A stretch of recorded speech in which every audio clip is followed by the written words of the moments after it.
Every haunting has a beginning and an end, but in this place, one becomes the other. Step closer, the lantern's glow will guide you.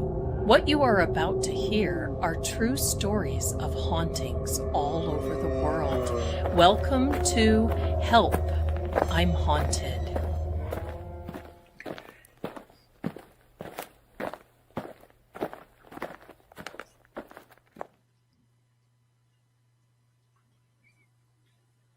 Every haunting has a beginning and an end, but in this place, one becomes the other.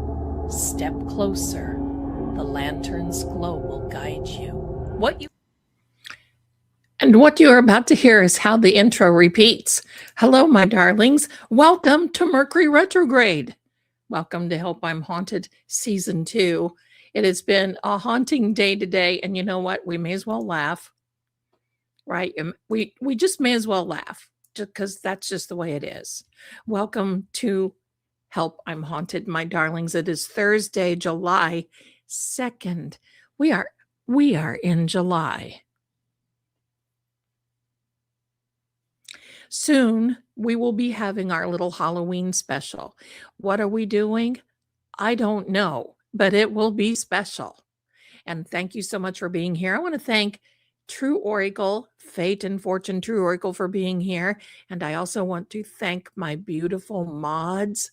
Thank you. And Patty, these are earrings that were gifted to me last year, and I love them too. I'm going to start wearing these again. They are actually little black cats. I don't know if you can see them or not. Little black cats sitting on a moon. I just think they're a gas, and that's why I love that kind of thing. So welcome to each and every one of you. It has been a day with a Nancy Guthrie hearing. I don't know. But, I just wonder what dimension are we in? And since they closed the portal in CERN on Monday, so we had a full moon, Mercury retrograde, and the portal in CERN close. What's going to happen? I don't think much of anything that's not happening already. Thank you, my darlings. Did you get to see the Lady Zelda Forbidden Files and True Oracle? If you did, please put a 1 in the chat. Please put a 1 in the comments if you got to see that. I am going to do a little slight recap so everybody can catch up. And that knocking was my cat. So yeah, put it in there. Thank you, my darlings. Thank you. Pardon me. The heat is so wild here, and the pollen that my eyes just feel like, so thank you. Okay, good. I think Twilight Zone, I want you to know something.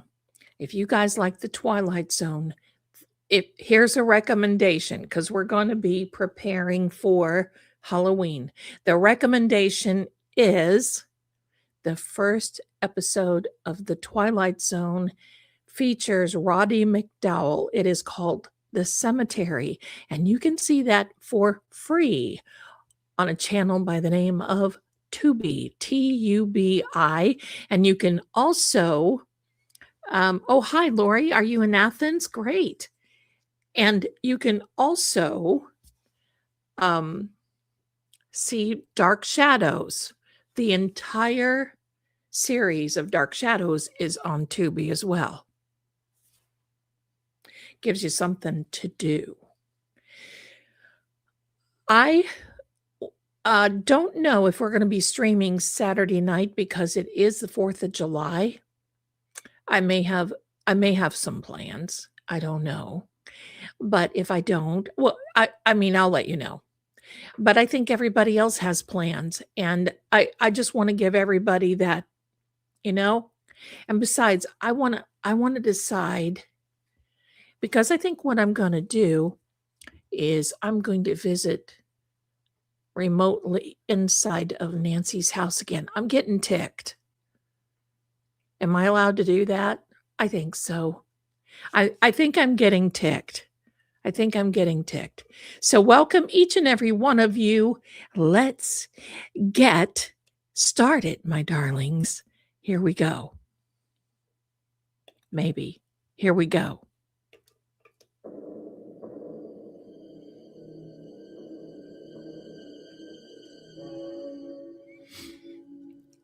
Welcome, my darlings. Here we're going to get started because this is really something. And let me put my little QR code up there. So thank you so much. I think we're all ticked about this. I just kind of feel like we're in a Mandela effect. And if you just saw my latest post, I forgot to put that in the video because I'm just so ticked. But the reality is I got one feed this morning that said, yeah, the ransom notes are real. And then another one, no, we don't think the ransom notes. Stop. We're all here going to take a break. And I'm going to tell you this spooky story because this was something else. And first of all, I got to have a drink.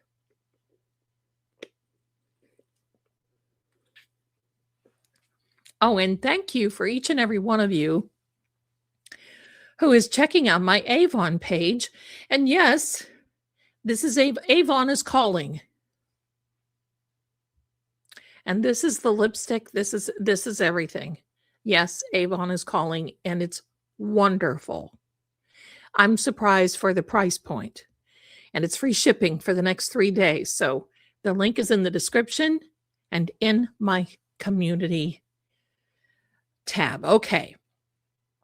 Yes, this is a circus beyond belief.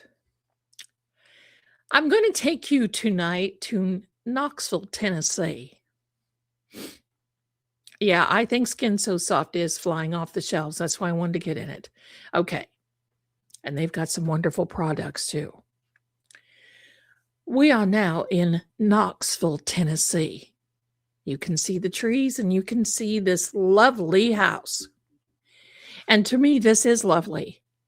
This is the best that I can recollect. And I took some old pictures and I drew it out. And then, I put it in my little program and I said, spice this up and make it look decent.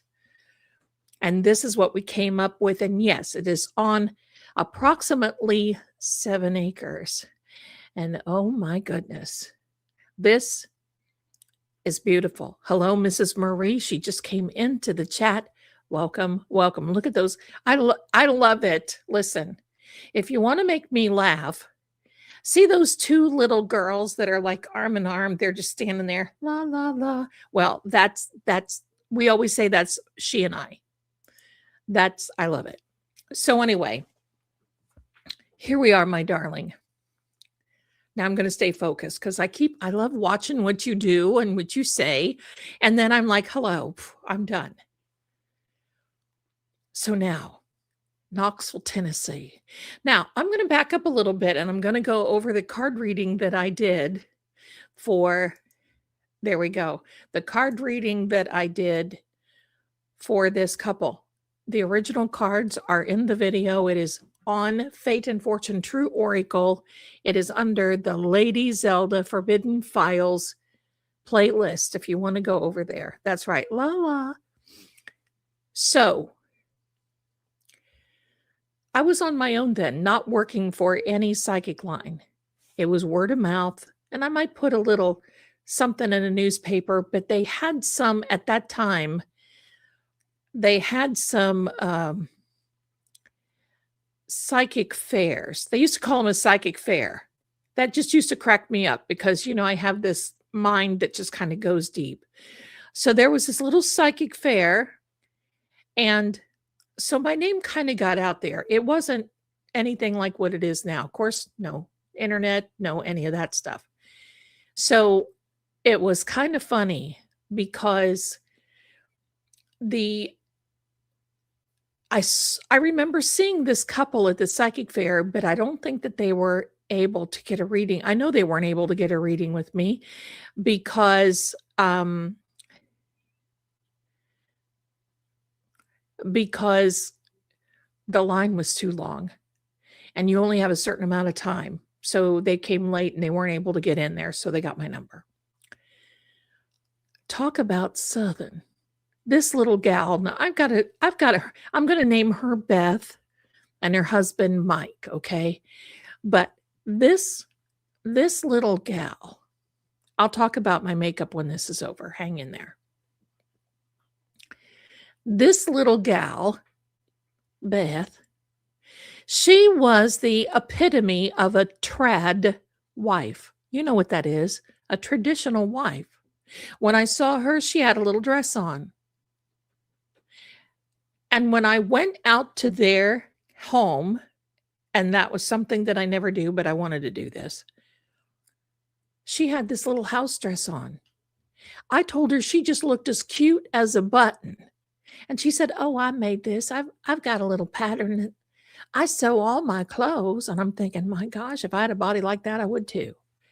So, the little rickrack, the little rickrack that women would put on.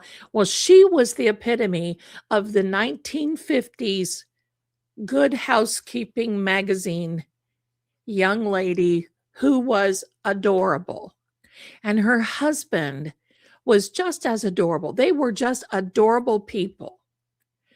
So much in love, so just wonderful people. So during the reading, when she called me, she basically was shaking on the phone. And sometimes when people call me, they get nervous because they are afraid that I'm going to tell them all the bad stuff. Well, aren't you experiencing all the bad stuff to begin with? Why do you want to come to me so I can tell you all the bad stuff?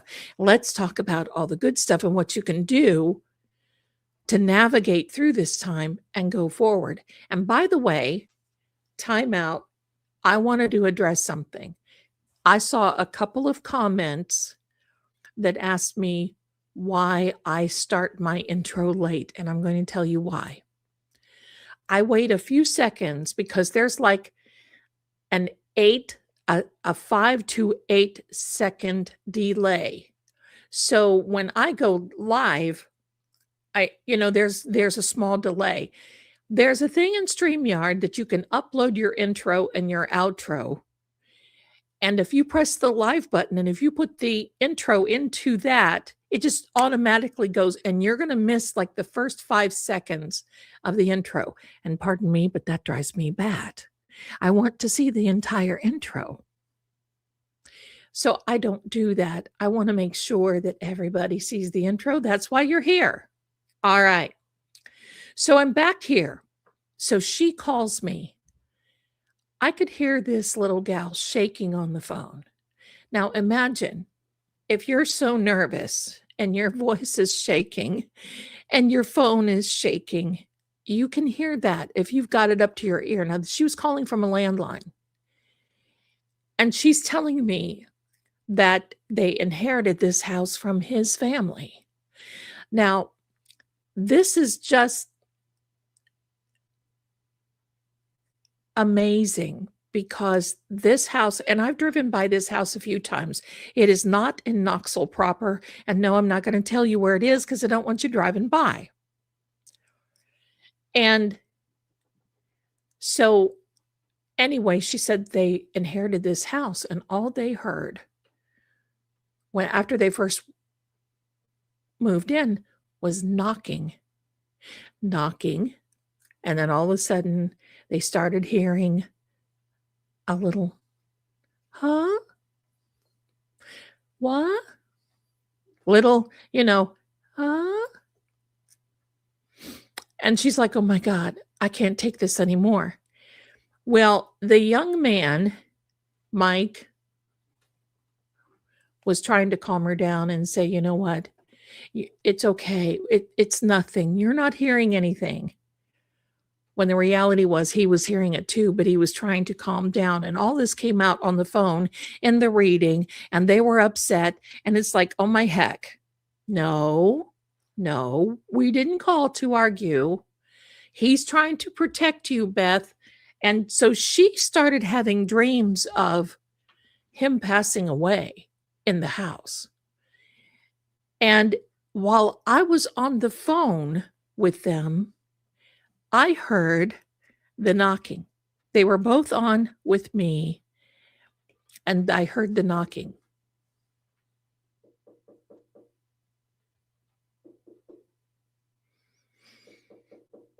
So I just said, you know what? And there's like, Zelda, you're in the paranormal. Can't you come out here? And I said, you know what? I'm going to make an exception, and I will. Because, there are some people you can just get a vibe, and then there's other people, I wouldn't even think, right? I wouldn't even think. I go out there. Now, this is end of summer. So you've got what are they called? The cicadas. All that going on like they do in Tennessee. And it's just this beautiful farm sounds. They're in the middle of some farm country. And now they didn't have any farm animals or any animals whatsoever, but the next door neighbors over here did. And you could hear the cows, and that gets to me. I love that. So now, my darlings, I walk in the house, and the house is gorgeous. They walk me around in this house. Seriously? And I told them, I said, look, if you guys can find the budget, you need to stay here and you need to fix this house up. Well, here's the story, my darlings. The aunt stayed there. Now, the aunt sent a message because he was in the chemical field, some chemical something or other, and they moved to Knoxville. But then as soon as they moved to Knoxville, about 6 weeks after they went there, they got laid off, and they were really having a hard time financially. Went through all their savings and everything else. Next thing you know, they get contacted by some type of court and said, are you so-and-so, the relative of Mrs. So-and-so? Yes, I am. Well, she has passed away. This is her obituary. We need you to come down to the law office. We want you to bring all of your ID, all of everything, your proof, if you have any relative proof, birth certificates, blah, blah, blah. The grass in Tennessee is not blue. That's Kentucky. So they did that. They got the house. She had a little money too, but she got the house. So she passed away in the house. It was an aunt, I think. I think it was an aunt. And she did not take her own life. I just want you to know. But she had an accident inside the house. Well, they were aware of it. Now, little Beth told me, every time I walk through this one area of the house, and I can't avoid it. I have to walk through there to get room to room. After all, I have to clean. And I'm thinking, darling, you can go into my house. And she's like, after all, I have to clean. And that's just my daily thing. I get it. So lo and behold, my darlings, it comes out that the aunt passed away on the staircase.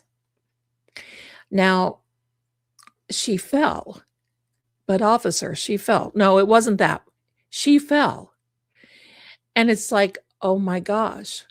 Well, little Beth didn't know that because Mike had found some letters in one of these upper thing. Yeah, I don't know what it is, but anytime there's an old house, seriously, and I've done the same thing. Let's head right to the attic or let's head right to the basement. Let's see what's there. Because, And time out, my Aunt Frida, the one that had a ring similar to this one, that found the diary that was in Pennsylvania to some of her people that was related to the people that were in Europe, that talked about immortals and that sort of thing. And she had that diary forever. And evidently, I am supposed to have favored her.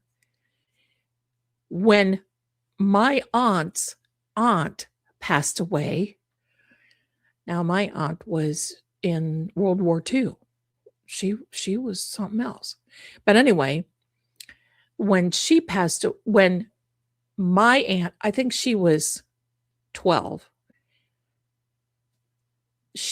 when her aunt passed away, right to the attic, and she found that diary. And lo and behold,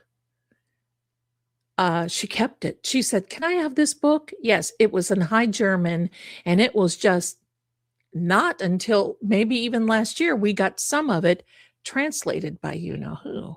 So anyway, that's my point is everybody heads up there. Well, Mike headed up there to the attic and found these letters. And the reality is, she had been talking about hearing knocking because this house was built right after the Civil War. So there was no Underground Railroad, no soldiers that were left over or anything like that. It was just seriously, after recovering from the Civil War and, starting over again. They found these letters from the aunt that said, "I just feel like I'm being pushed. I hate going up and down the steps. I feel like I'm being pushed." So the reality is that Mike said he wanted to go see her. He heard that she was not ill, but he just couldn't go. And then they hadn't heard from her. And the mailman and the delivery of the Knoxville News Sentinel came down, and things were just adding up on the porch and all this other, and they didn't see her.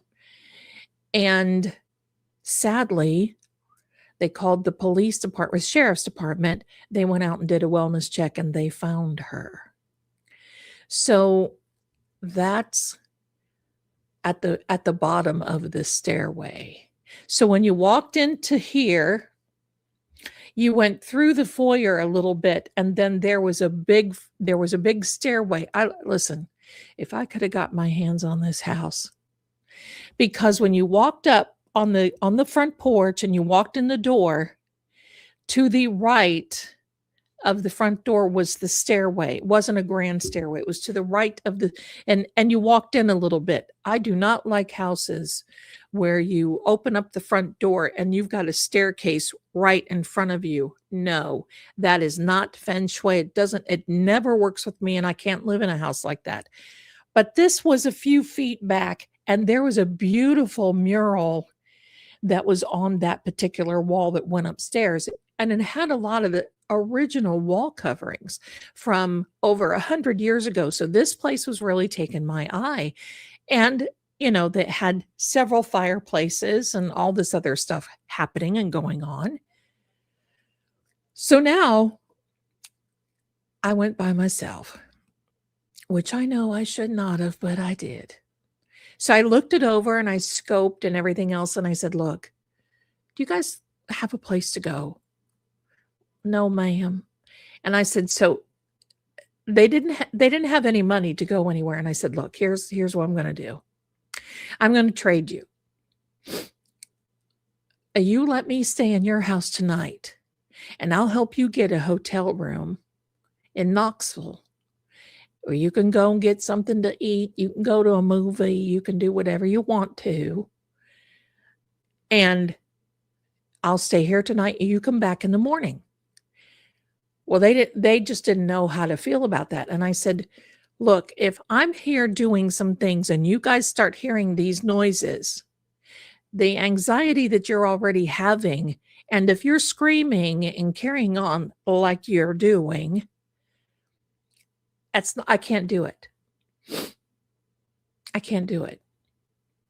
So they agreed and they were happy. They went off, they were happy. And I stayed there. And I'm going to tell you, the moment that they left that house, hold on a minute, my darlings. There we go. The moment that they left that house, it started. I could hear the breathing. Yeah, they were breathing. ERF, ERF, ERF, on the earth. I could hear the breathing. I could hear things like walking around. Now, they told me there was a particular room upstairs that I went into. And so I took my time because I'm thinking, I just want to walk around and see. Because you know what? I probably wouldn't have done that. They did not have hardly anything, hardly any furniture, nothing at all. And so it wasn't like of course I wasn't going to be there to do anything harmful or vandalize or anything. So I always take a little snack. I always take my own snacks. I always take a thermos of either and some water and a thermos of coffee or something like that. And I'll just go and I'll sit in a room. Sometimes I'll sing. Sometimes I'll speak in a different language because guess what? Energy just doesn't always speak English. Oh my, what is that? Hello, it does. It's crazy. Energy can speak every language. Have you ever thought of that? Yeah. So I'm sitting there in the living room and I'm hearing knocking coming from upstairs. All of the sudden, I hear this commotion. Seriously, like someone had fallen down the steps. I sat there mortified for 1 minute. I was like, is somebody else here? Because I'm always one. Is somebody flipping pranking me? Because don't. And I thought, oh God, is somebody here? Or has somebody been here and living here thinking that they're gone and this person is coming out? What is this? Because you hear of all these stories. So I just sat there for a minute because I wanted to hear if I heard a moan or a groan or somebody getting up and limping and saying ow and all this other stuff. Not one word, nothing, silence. And you've not lived, my darlings, until you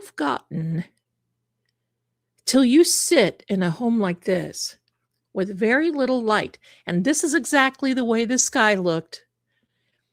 And believe me, late summer, it starts getting dark. And it was I would say about 8:30 or 9 o'clock at night. So it was pretty dark then. I had flashlights. They had candles. I don't like candles in people's homes because you never know what's going to happen and who wants to call the fire department. So I'm walking around. I'm walking. And then I thought, you know what? Before it gets really too dark, I'm going to walk around the house. I'm going to walk outside. I walked outside. I'm walking around, and this big old mossy oak right here, gorgeous. That tree was ancient, I'm positive. Let me show you. I got another little, I have to show you things because, right? I have to. Let me show you when I walked outside what I saw. This is what I saw. Now look at upstairs. Look upstairs. A light comes on. Let's play that again so you all can see that. This was an amazing house. So the light comes on. Well, you can bet, now this was after I went through the run, and you can bet I ran to the house because I'm thinking, oh, holy mackerel, there's somebody in that house. Did I just say holy mackerel? Give me a second. I got a tickly nose and I have to excuse myself. One moment.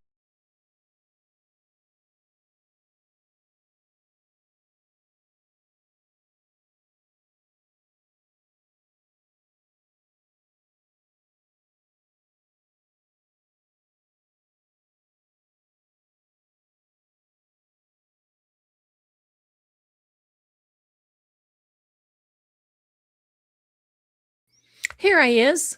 Okay. So that's what I'm thinking. Holy mackerel. So I took off front. Here we go.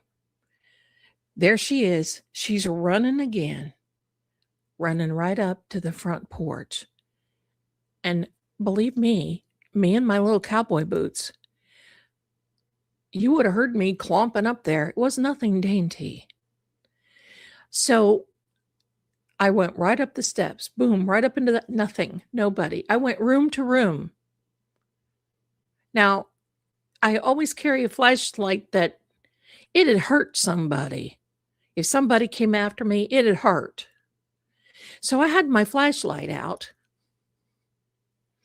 had my little flashlight out, and sometimes I carry something that's like a little, it's between a cane and a broomstick. One of these days I'll show you. Okay, so anyway,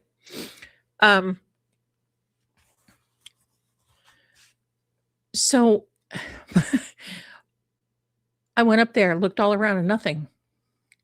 Went room to room, closet to closet, looked under whatever beds that were there, even looked into some of the, moved some of the dressers that were out. Nothing. Absolutely, boom, nothing. I thought, what in the absolute heck? So I thought, okay, well, I'm going to go downstairs. I'm going to use the water closet. As soon as I go down on the steps, what do I feel? Somebody trying to push me. And I'm like, oh no. Oh no, you're not, pal. And that's exactly what I turned around. Oh no, you're not.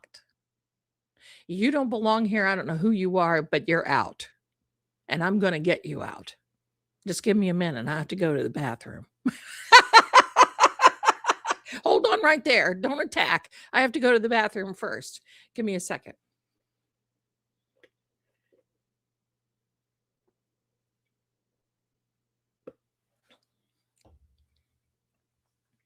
You know, you have to have a good sense of humor in things.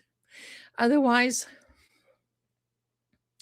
I can't wait till I get out there again. So anyway, so who's we? Me, myself, and I went through this house. So I went up to the upstairs room. It was getting pretty dark now.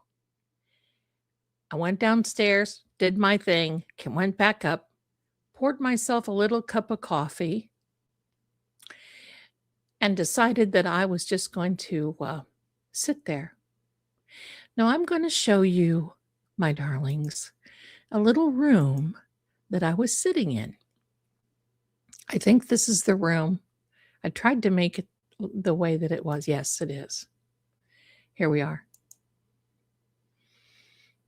This is the room that I was sitting in. You can see how dark it got on the left-hand side. And this is how sparse the furniture was. So, and all hardwood floors, beautiful wall coverings that were original. Nobody had messed with the wallpapers. And of course, I'm up around the wall jamb looking, trying to peel back to see if there's any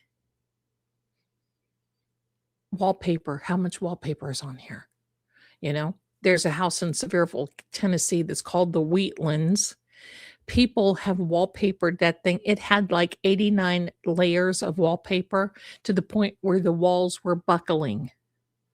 You don't do that in historic houses because you just don't know. So, anyhow,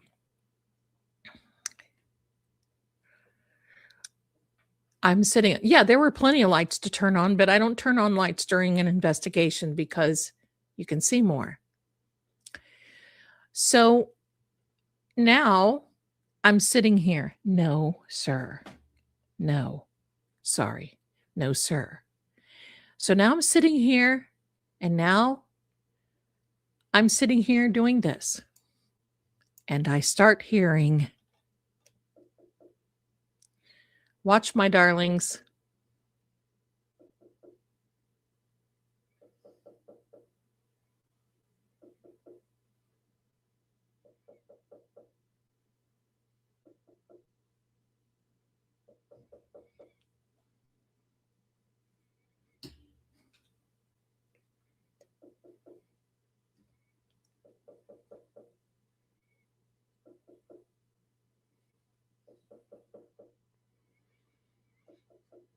I'm going to play it for you again.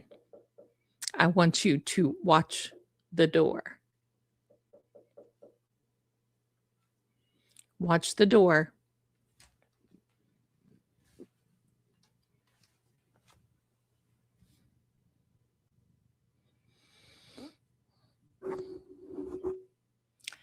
Now, you can imagine I'm sitting here because listen, anytime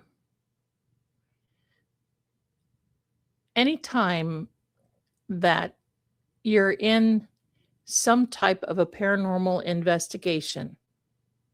This is Shaggy Noodle, by the way. Come here because he heard that Captain Jerry was in the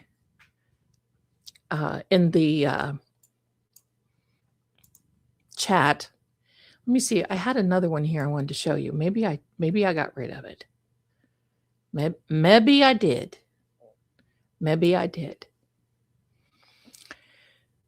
But as I sat there, and look at this. Get comfortable, buddy. Just go on.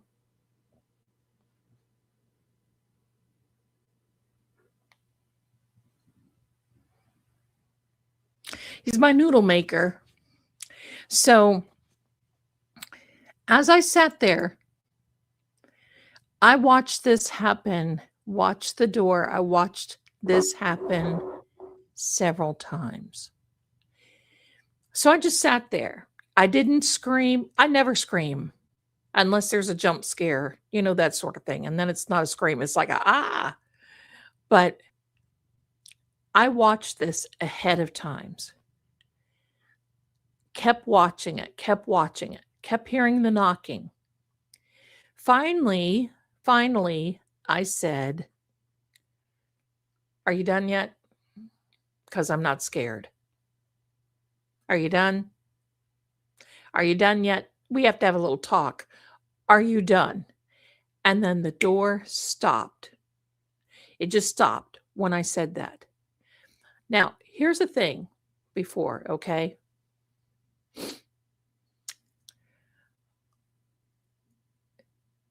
Many times this will happen because it's a residual energy. See, people call it a residual haunting, and I know that many of you have heard that. But it's residual energy. It's residual, which means it just happens. Just keeps looping. Now, there's some that, my darlings, that really are intentional energy. Like when my energy is remotely viewing someone else or something, whatever. Yes, the door opened both ways. It was on a hinge. So it was almost like you could pass through and, pass backward. See, the majority of these rooms, like during this time frame, your receiving rooms, like if somebody came to visit you or even a ballroom or something like that, your offices were always on the second floor. And that's why they had the stairway the way that they were. All your help and kitchen and so on and so forth were down on the main floor. I ain't liking that, but okay. So, um, so I just sat there and I said, okay, I've about had it now.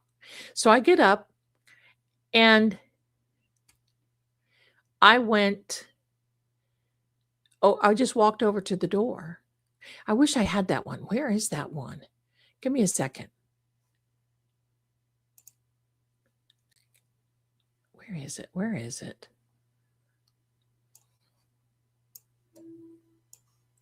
I tried to do a couple of these things, and look, sometimes they get messed up, but I'm going to show you anyhow. Okay? I'm a going to show you anyhow. Where is this?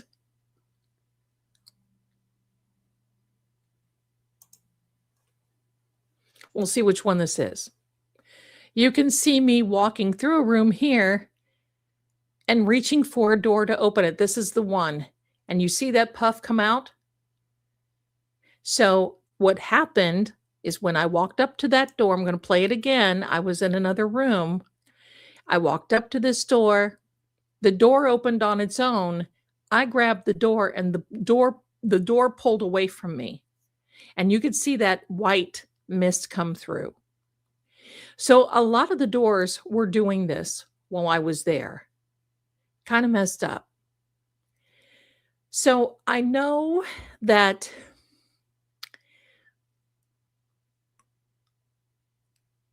I know that a lot of times these old houses are just, it depends on the land that they're built on. It depends on a lot of this stuff. So I'm just going to say this. It was not negative what was up there. But the fact that an energy tried to push me, that bothered me. And they were pushing, it was pushing. So it felt like there was two sets of energies, and that could be it. And that can happen. It can be several.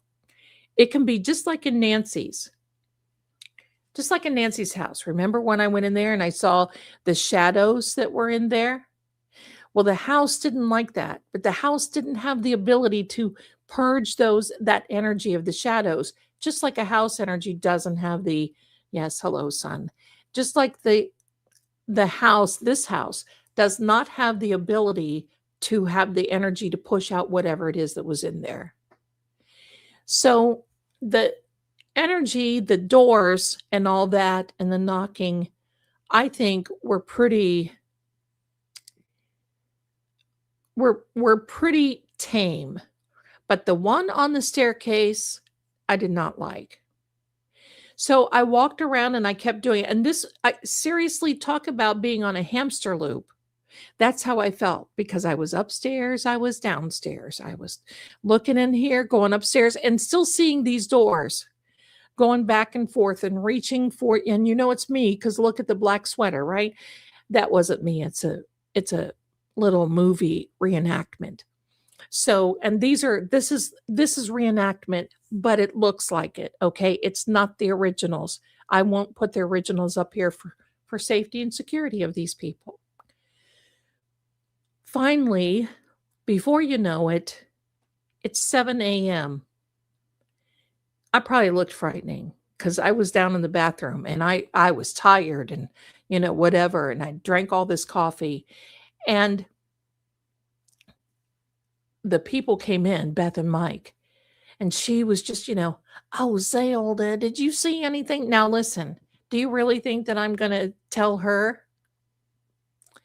So I said, oh, I experienced a few little things, a little bit of the knocking and, that sort of thing. And she's like, well, can you stay for breakfast? And I said, yes, I will be glad to. Please feed me. And she laughed. So, and believe me, she cooked a meal that would have choked a pig. I'm not kidding. It was down to biscuits and gravy and ham and bacon and sausage and eggs and hash browns. I don't know how she did it, but it was just like, let me whip up a little thing. Well, she did it all right, and it was all homemade biscuits. It was all, look at this. Look at this man. Hello, how are you today? Would you like to go on a haunting with mommy? Says, no, I already live here. You should go down now. Thank you. Okay. It was so wonderful. So she pushed, and I just kind of made a little motion to Mike that I needed to talk to him. And he's like, oh, honey, I'm going to show her one of the outside buildings and, all this other. So we went outside so she could not overhear us. And we made sure that we were loud enough because we knew she was going to be listening. And then we would walk around something. And finally I told him, I said, hey, Mike, real quick, whatever tried to push her down, it tried to push me down the steps. And I said, I told him what room was in. Pardon me. I told him all this. And he said, what are we going to do? And I said, I'm going to get rid of it. That's what we're going to do. Do you have any salt? What do we have? And he told me what he had. And he said, well, I told him I need a specific herb and this sort of thing. And how about, do you have any sassafras? And you need any of this and you have any of that? Let's go into the woods. So I went in the woods with him. We got everything that we needed. I think I went down to Walgreens and I was able to get some salt and a couple other things from the pharmacist, and we were good. So we went back to the house and I did my thing. Did a house cleansing. I lit the sage with the salt. People don't realize you can do that. I had my little iron pin with me, so there wasn't anything that was going to bother. I told Mike to get some iron, and he had some iron horseshoes that actually were there in one of these barns. I don't even know which one. And he hung them up in the house. You always hang a horseshoe like this in your house. You never hang it like this. You always hang it like this because that keeps all the energy inside the horseshoe. If you hang it above your door and it's like this, all the energy goes out of that and out your door, and you don't want that. You want that iron energy to be held within you, within the house. So I did that, and seriously, it took a couple of times. I had to go back a couple of times. I went to do some genealogy on the home and everything else. And before 1900 in the state of Tennessee, they never made records of buildings and people and all this other. You just basically had to do what you had to do. If you found any type of documentation with the property, that's pretty much the way it is. But I couldn't find anything. Not at the courthouse. I couldn't find anything. And what I did find was, of course, their transfer documents and everything else. And we went back a little bit, but the last one there was, I think it was 1948 or something. And there were no death. There were no anything. There was just no nothing. So we said goodbye to each other. And it was about 9 months later. They gave me a call and invited me out for dinner, and I was glad to go. And you should have seen what they did to that house. He actually got another job in Oak Ridge, Tennessee. And they were really doing good. They got financially on their feet. They were doing very well. And what they did to that house was spectacular. They kept a lot of the original woodwork. And I told them, look, you need to contact the Historical Society and the National Register. I don't know if you can find anything happened here, but, in 1800, nothing happened here type stuff. And I think what they did was they went to the Historical Society and they got a loan that was like a very, very small interest loan. But when you do that, you got to make sure that you put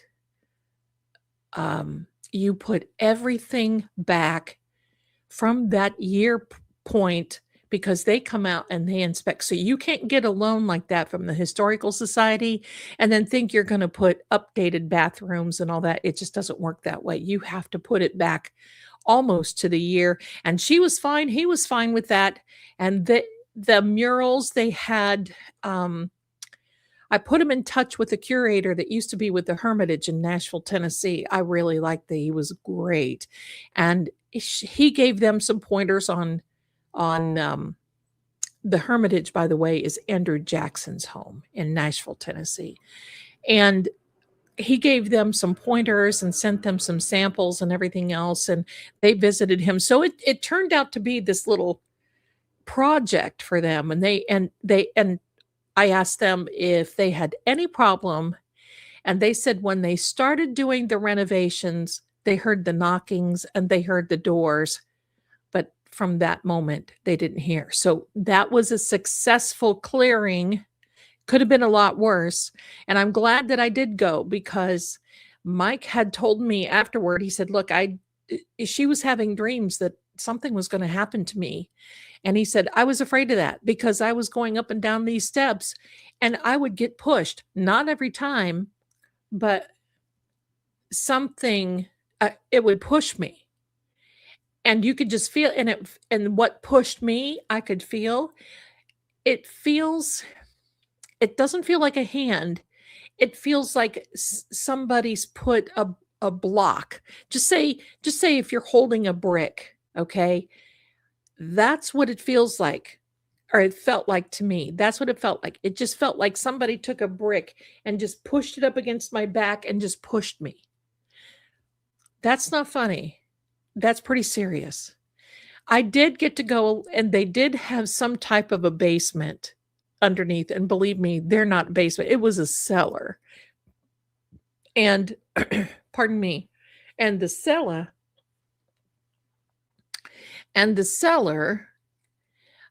they used because, you get pretty nasty tornadoes that come through Knoxville and around in that area. And you got to have somewhere to go, right? You got to have somewhere to go. So they told me they only used it once and that was it. But then I moved off. I don't know if they're still there. Maybe one day when I go back, I'll ride over there, see if I can walk up and say hello. I'm sure they have a passel of kids by now because she wanted a family. But other than that, but they were really on the edge of a divorce because she felt he was lying to her intentionally, and she could see, it was just both of them were trying to protect the other.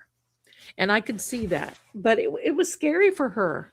And when I was on the phone and I heard that knocking with them, and you could tell when somebody's on the phone and doing a knocking, and it was like, you could tell it was in the background. So, and she was just as sweet as could be. She was just as sweet as could be. So my darlings, that is the Help I'm Haunted little story for tonight. And it's scary to a certain degree.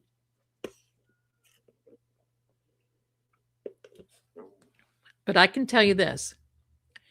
If I would have seen anything come around those doors, like I saw something here, that when we first moved in, a hand came between the door and the door jamb, very small, thin hand.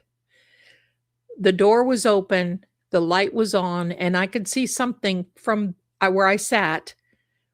I could see something that was behind the door, and there was a hand that came between the door, right underneath the bottom hinge, and wrapped around the door. And I'm like, oh, heck no, pal. No way. Who are you? And you're not staying. And that's how I've always handled these. Bottom line, period. I've never nothing like that before. Nothing. So let me tell one more. Let me see if I have another. Let me see if I have another one. When we first moved into this condo, Um, there's a lot of people that move in and out throughout the condos. Some go to college, which is some I don't know what they do. I don't care. I just want to be by myself. We came down here so my son could go to college. Um, and then that thing hit in 2020 and everybody just and that plan just kind of went by. So we stayed and it's been a nice day, but I'm ready to go back and I will be soon, hopefully this year. But when we first moved in here, we were hearing screaming upstairs every night. Now, this is kind of built, ours is one level. This condo is one level. And then the ones upstairs are, there's like a townhouse split. Like one place is over one section of ours, and then the other is over one section. Every night I would hear this screaming upstairs, and it was blood curdling. It was that B movie scary blood curdling scream.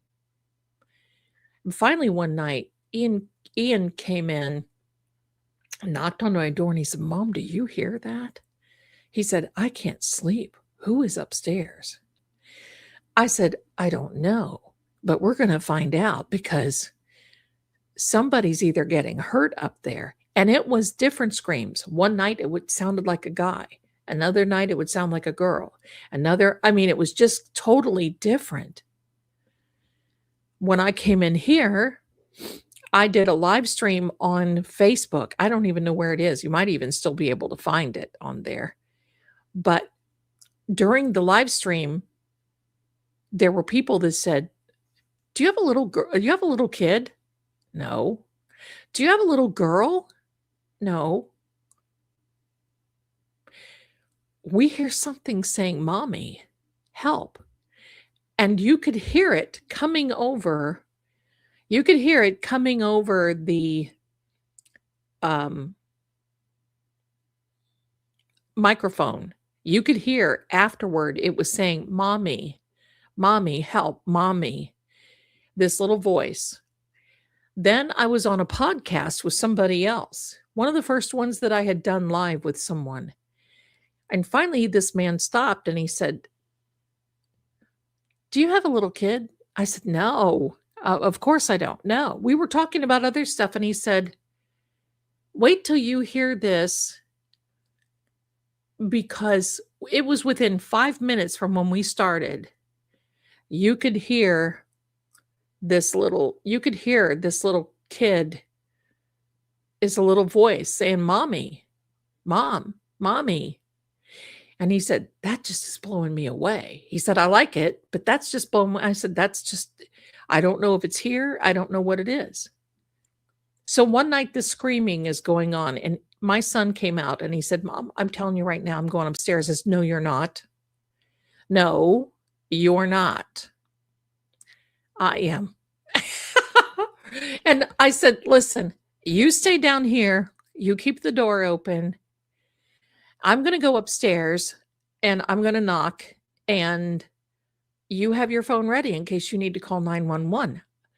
You're not going up there. You're going to stay you're going to stay behind." Okay. He didn't like it, but he did. I went upstairs and I kind of leaned over the railing and I looked in the window. There's absolutely no furniture in there. Nobody was living up there.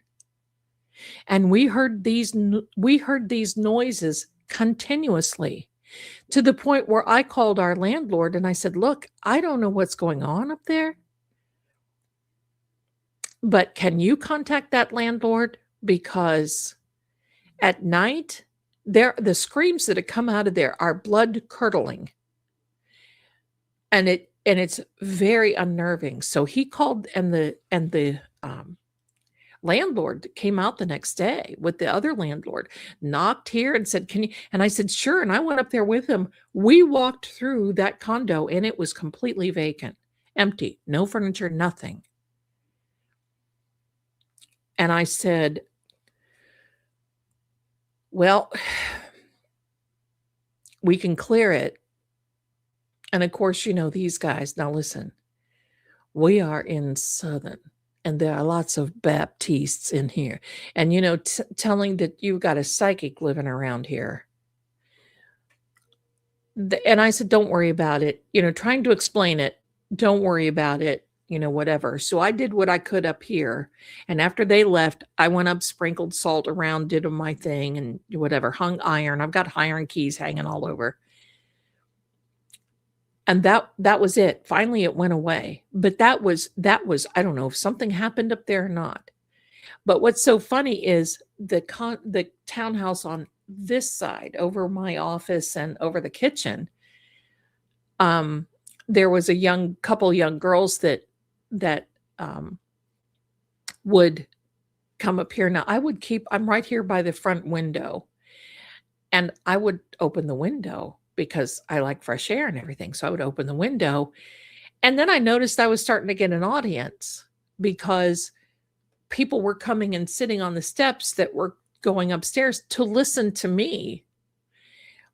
Well, evidently somebody thought that I was of another persuasion, that I was casting or doing something here.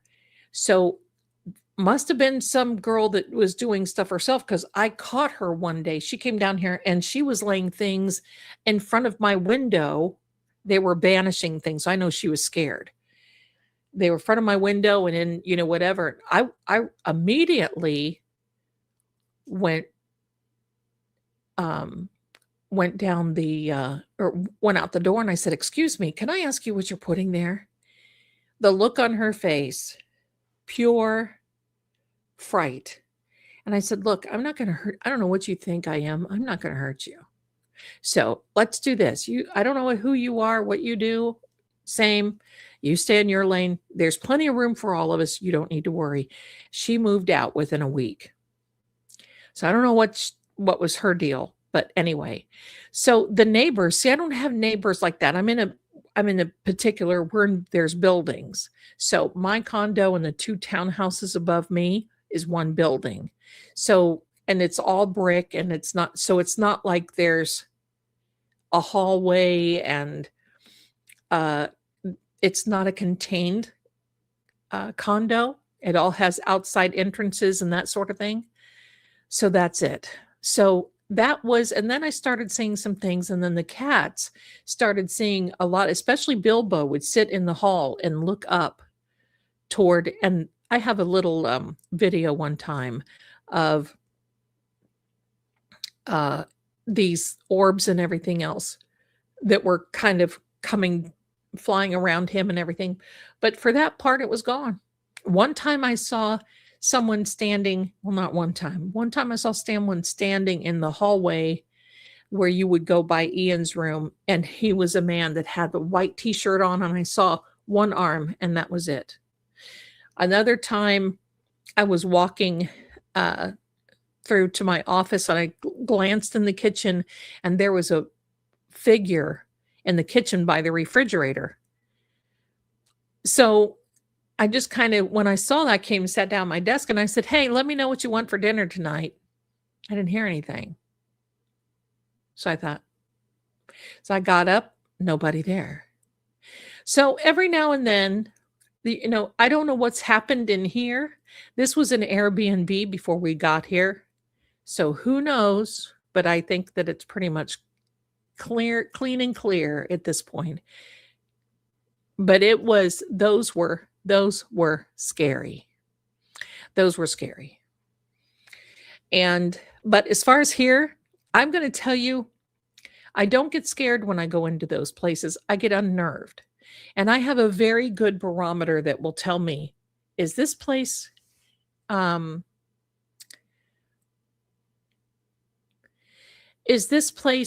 not okay?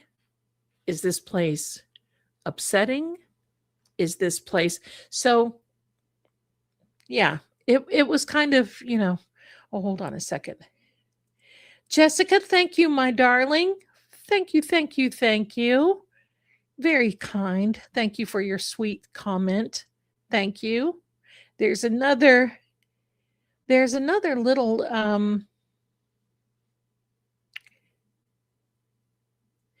There's another little anonymous. I don't know what happened with the anonymous, but anyway, so there you go. All right. So thank you so much for that. Now, I'm going to go through because all of you are so kind coming through. And let's welcome some of the new people. Here we are. Susan, new member, bless you and thank you for being here. Thank you. Thank you. Wendy, thank you. Love to have you here. Thank you. And Nancy, thank you so much. Welcome. Hi there, Jersey. Thank you so much. Thank you. Thank you. So glad that you're here. Wendy, love you, Lady Zelda. I love you back. Thank you for your dedication and support. Well, you're quite welcome, and thank you for yours too. You are always here, and I appreciate it. Colleen is a new member. Thank you. Oh, look at that little. I love your profile pictures. Wendy, thank you so much for the 5 gifts of fate and fortune with True Oracle. Much appreciated. Thank you so much. Dar, my darling, I love and appreciate you all and all you do for us, LZ. Thank you so much. And you're very welcome. Elvis, look at that, has become a member. Angel, my darling, there you are. Thank you. Thank you. Aunt BB, let's get that like button up, y'all. Did you forget to put your DNA on it? If you do, I'll send some memberships out. Who's going to go first? There you go. That's incentive. Let's go. Let's go. That's incentive. Bless you. Thank you. Thank you, Aunt BB. Thank you. Nova Scotia. I want to do a little roll call. You don't have to give me your address. I want everybody to just tell me, are you in the South? Are you in the North? Are you in USA? Are you in Canada? What state are you from? Tell me, what state are you from, my darlings? Tell me. Where are you? Where are you right now? I'm seeing Massachusetts and all things in here. Ruby, love you back, my darling. Thank you. Thank you. There's the South. There's the Midwest, Eastern Kentucky, Montana. Oh my gosh. In Florida, Minnesota, Michigan, North Carolina. Oh, I love it. New Jersey, Texas, Georgia, Florida, Alabama, Louisiana. There's Aunt BB. She's kicking in. Looky, looky. Get your memberships, my darlings. Get your memberships. Thank you, my darling. Thank you. Thank you. Look at you. Thank you all so much for yours. So Colorado, New Jersey, Northeast Georgia, Connecticut, beautiful Massachusetts, the South Central Illinois, Florida, South Missouri girl in a Florida world. There you go. Virginia, that's how I feel. I'm Northern by birth, Midwestern by birth, technically, but Southern by the grace of God.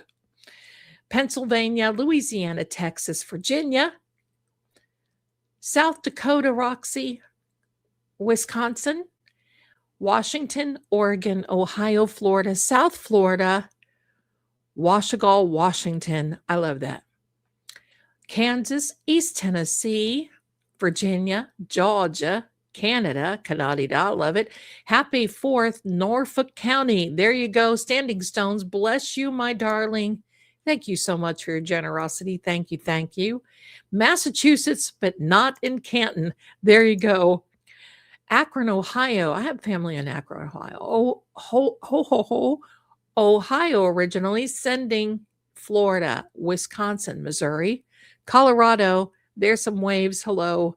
Colorado, Vancouver, Nova Scotia, California Central Valley, Midwest Iowa. All I know, Iowa way. I love that song. Louisiana, Tennessee, Washington, New Jersey, Oregon, Beaverton, Alabama. Thank you to Aunt BB, that's for sure.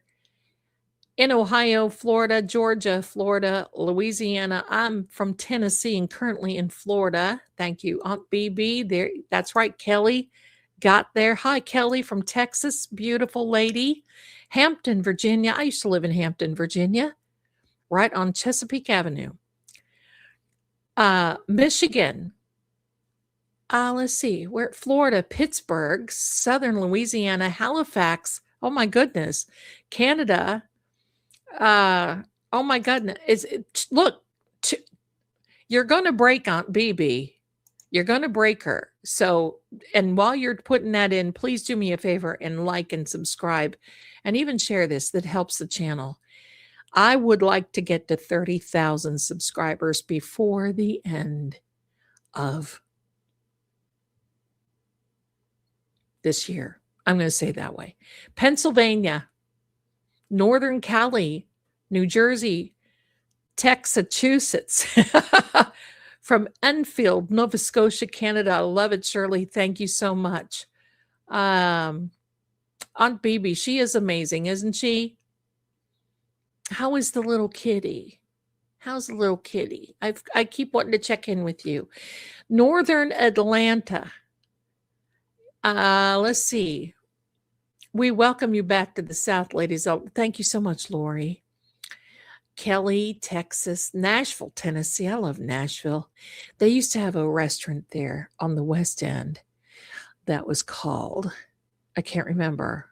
See, it went out of business, but it was every time I went there, which was about 3 or 4 times a month.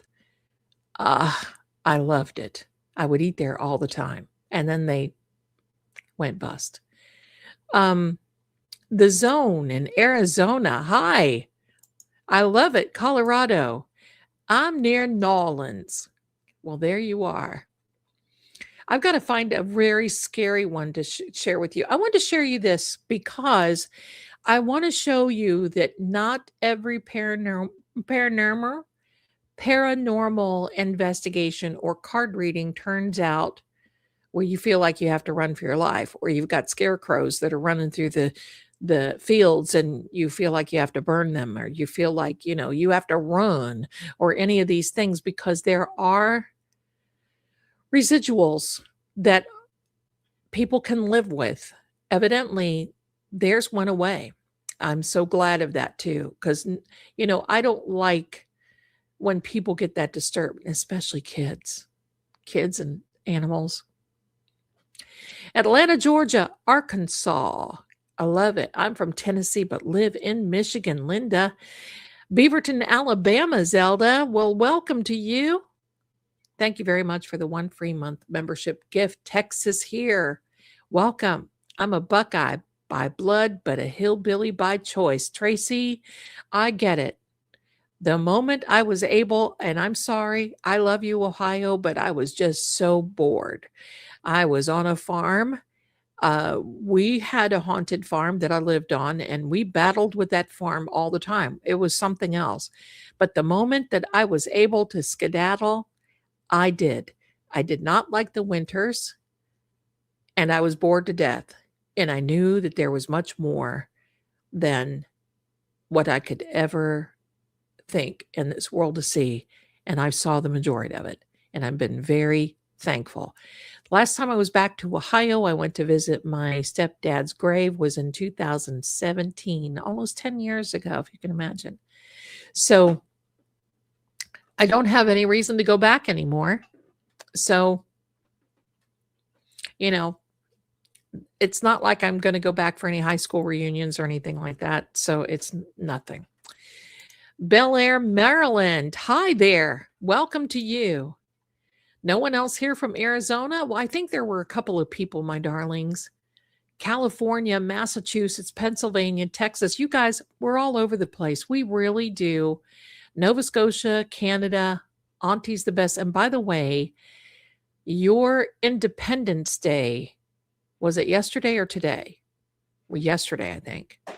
And happy Independence Day to you. Happy Canada Day. Happy Canada Day. Texas.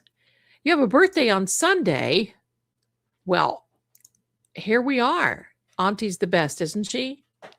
Absolutely. Absolutely. Give me a second. I lost you.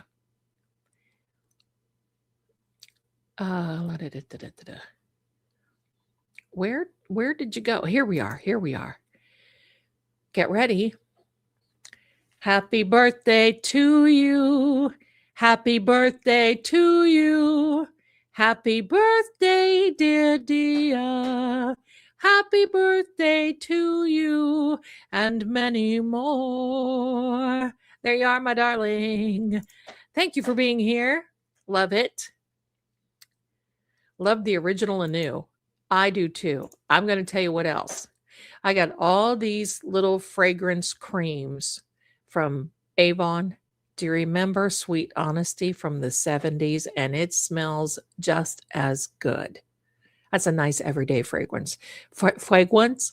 But now the one that I really like is called Haiku. And if you've not smelled that one, oh, it is lovely.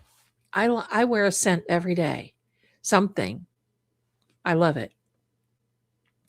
Aunt BB is the best. I moved from Nashville. Broadway is popping on the Gulch. Yeah. Youngtown, Arizona. Yay. Let me see. In fall, do you have a Fall River accent, Colleen? Because we love you if you do. I'll never forget when I went to Lizzie Borden's house. That was a lot of fun.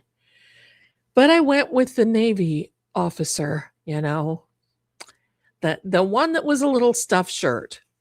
But I had a blast.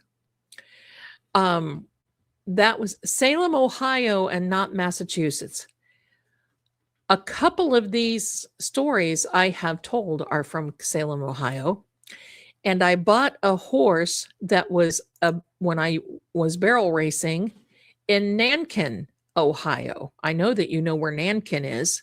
His name was Senator Shadow. He was a little small to show otherwise, and I'm 5'10", so he looked a little lopsided, but that horse could barrel race.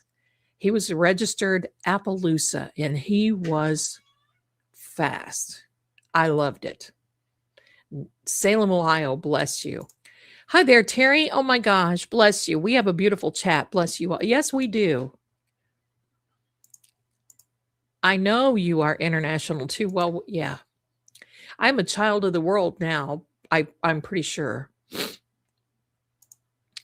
The hand coming around the door would unnerve the nerves in my adrenal. It caught me off guard. It certainly did. Pardon me. Pardon me. Naggy or Shaggy made my nose a little at.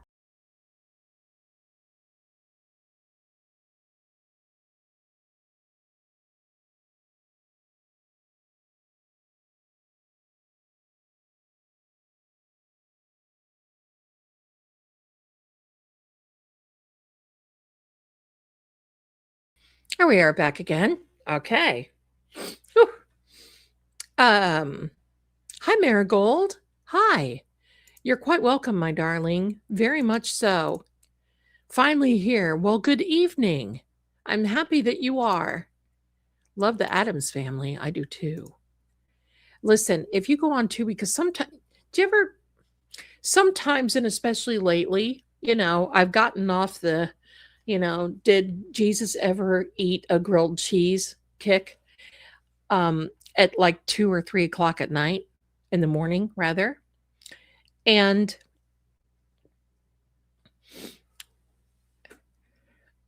I started watching Tubi again.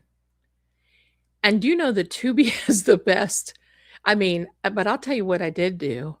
I went on Amazon and I bought the Night Stalker series, not the movies. I like the movies, but I like the series. Night Stalker. You remember that? Oh, heavens. That was do you know that was the number one show, Night Stalker series, that I don't even remember what network had it. This is Petey. This is Petey. Say hello, everyone. Oh. Look, Petey gave the thumbs up. Oh, that's so funny. So look, South Georgia, Ontario, thank you. I appreciate Ontario too. Thank you. Thank you. Aunt BB, Lady Zelda, if you don't have plans Saturday, we'll all be waiting for you. I don't have any plans. Oh, Chloe is fine. Yes. Matter of fact, she won't go outside alone anymore. You have to tell the story. Remember, 25 miles away. If I can remember the true story, I will be glad to do that. I'm going to do that. I can't remember when it was, but it doesn't matter because it happened. So Aunt BB has been a friend and supporter of this channel for a long time. You see how he's looking? This is Ian's kitty. And Ian, you're such a cornball. He saw Ian coming out of the hallway and he was just fixated on Ian. It's hilarious. Anyway, Aunt BB's friends, I believe, you can stop me if I'm wrong. Aunt BB's friends had a kitty, Chloe, and she was outside and the neighbor kids got a hold of her. I'm cutting this short because I don't know I can't remember the details. Got a hold of her. Maybe here's what I'll do. I'll just look up the email and I'll read it. How's that?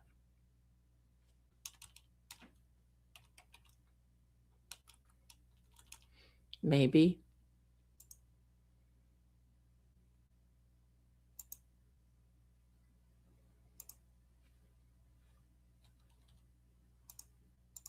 Because I don't like to tell stories and not have the goods. You know what I mean? We need the goods.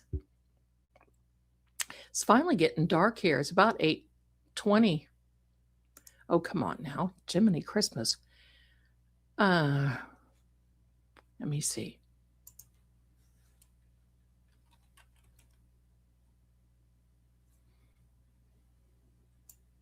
This was February 20th.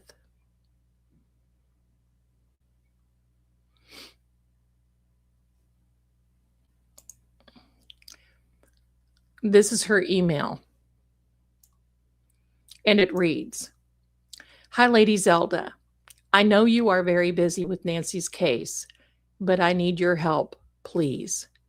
I want to give you all the information, but I don't want to make this a long email. Wait a minute. I need to get your permission to be reading this, don't I? Is it okay with you, my darling Aunt BB? Is it okay if I read this email for our friends here?"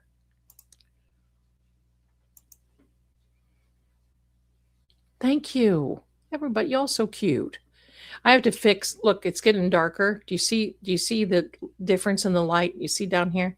Okay, thank you. I will do that, but I need to fix my green screen because that stuff just puts me, there we go. All right. Okay, well, thank you. Now that I've done it first and I ask permission, that's the way it goes. All right, so here we are.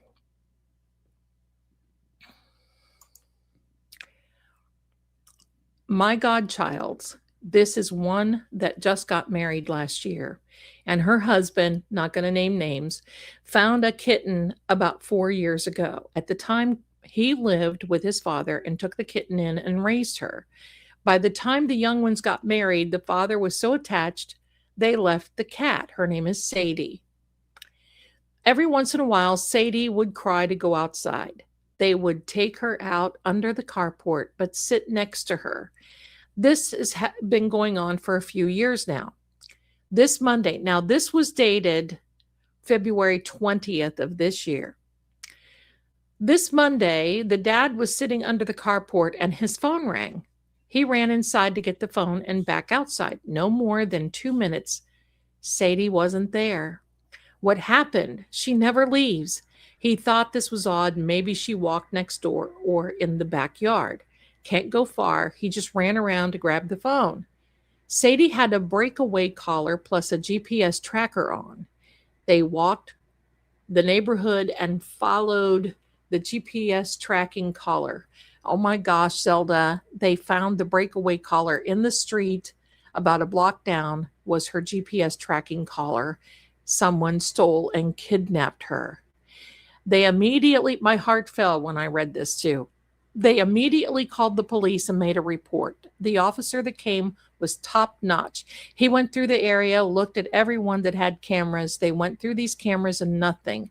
No signs of Sadie or the person that took her. Here comes the shady part. There is always a shady part, isn't there? Tuesday evening, they were sitting outside, hoping Sadie would return. They see two kids around 11 years old try to pick up a cat across the street. They immediately ask the kids, "What are you doing?" And the cat doesn't belong to you. Kids passed it off as though they wanted to play with it.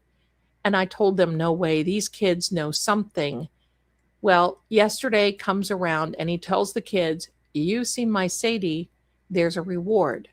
They claim no, but they will look around. You know, kids talk a lot, and they proceeded to tell them where they lived. The same officer was called, and he went to the kid's house this morning. Hold on, there's a gnat. Come here, you. I feel like Mr. Miyagi with that stuff. Anyway, he told them. The same officer was called. He went back to the kid's house this morning. The father answered and knew all about the cat. Of course, the kids claimed they found the cat, etc. The parents took their kids to a Mardi Gras parade Monday night, hours after they took Sadie about 15 miles away. They brought Sadie with them. Now, can you imagine taking a cat to a Mardi Gras parade? I have so much to say, but I can't hear. According to the kid's father, Sadie was getting aggravated and was hissing at them, and they opened the car door and let her go. Can you believe this? I'm crying as I'm typing this. What is going on? Of course, Mardi Gras parades have lots of noise, not to mention Tuesday was Mardi Gras. Every outlet, rescue group, Facebook, local news outlets have been notified, as well as Sadie's flyer has been shared with every house and business in a 3-mile radius. I wonder what would have happened if they would have done this with Nancy.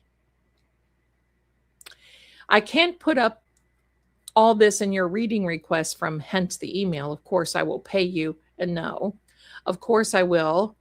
If complete the reading request form, their credit card, blah, blah, blah. She talks about that. Okay, we don't care.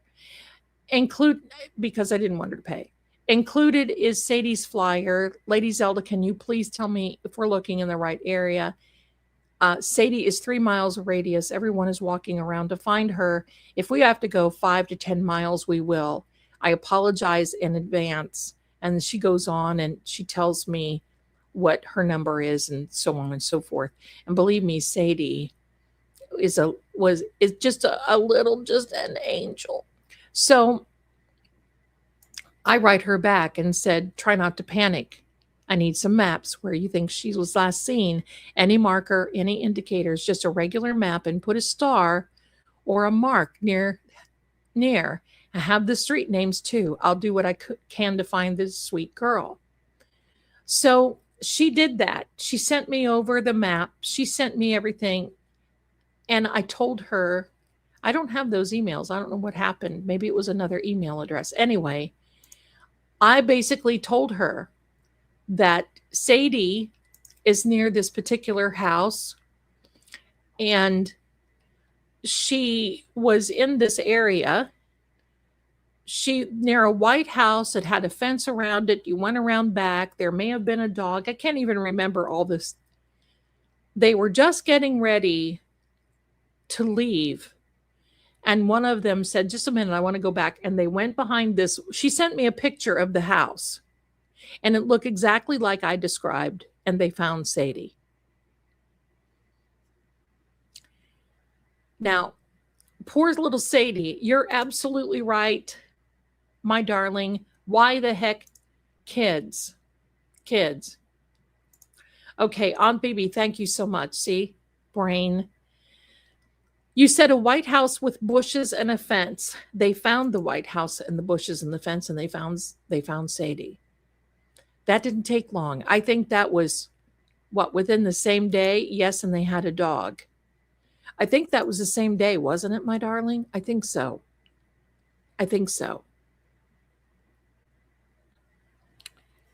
Well, I know how devastated I felt about Sammy. I mean, and all the rest of them. It's like an Italian funeral around here.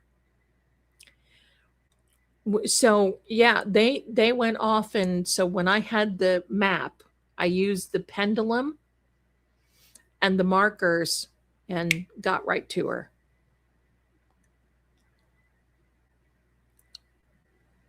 Next day, I emailed you at 2 a.m., right? Let me see if, oh, I just closed that. Let me see if I have that. I can't stand animal abuse. I get, right? Right?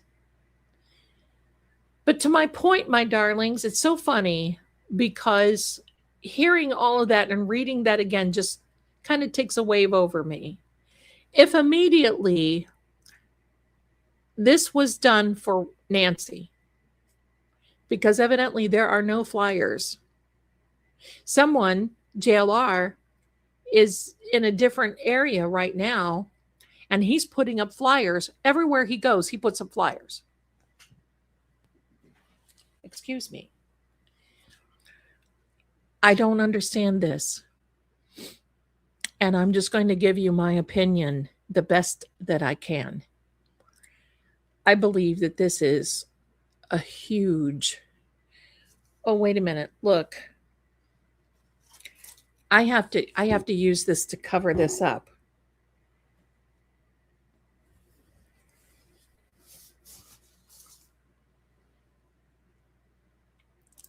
Oh, that's right.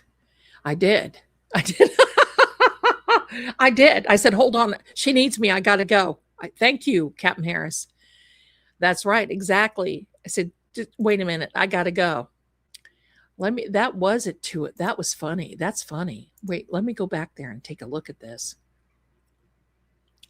Because usually it has these emails grouped. Yeah, it was 2 a.m. It was 2:20 when I wrote back. She wrote me at 2 a.m. and it was 2:20. Let me see if there's anything else here. Oh, let me see. Okay, I can't find where anyway. So anyway, so Aunt Bibi says, let me get the map. We went through this whole thing. I mean, this was like, hello, we were going to make sure that we, and then she emailed me again. Oh,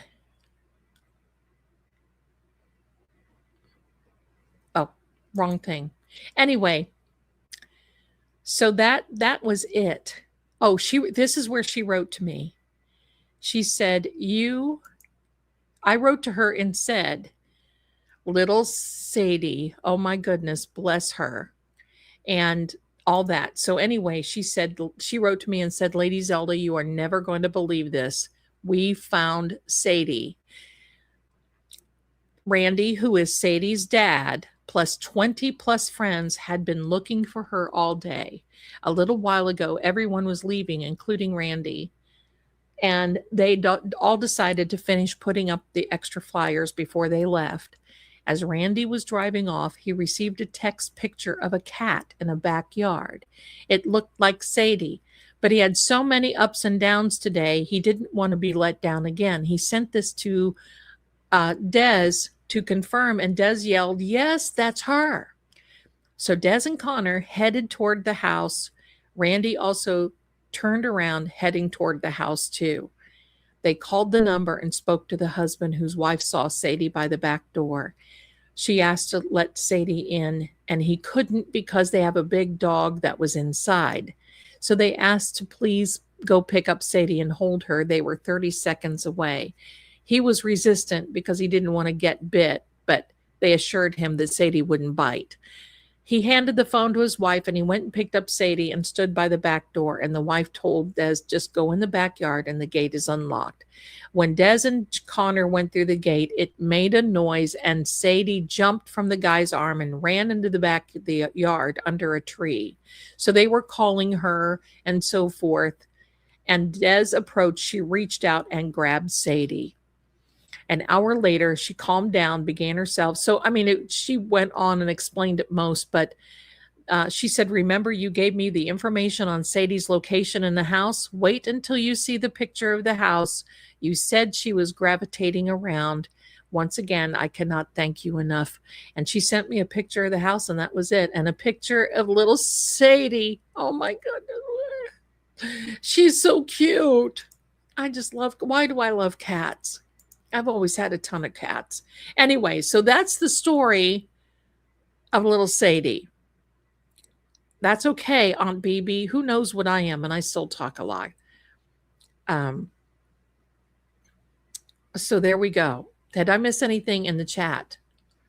Our Chihuahua Frankie was lost for a month in February. I was hysterical, right? Someone found him and he was fine. Oh, I know. It's heartbreaking. It's heartbreaking. So, my darlings, listen, I don't know. Listen, here's what I'm thinking. Because, somebody has been around since before the 4th of July, 250 years ago. And I kind of wanted to do a little video call with him and say, what do you remember it was like when that happened in America? Because he doesn't call America the USA. He calls America, America. And I just am thinking that I might want to do that. Plus, I'm getting ready to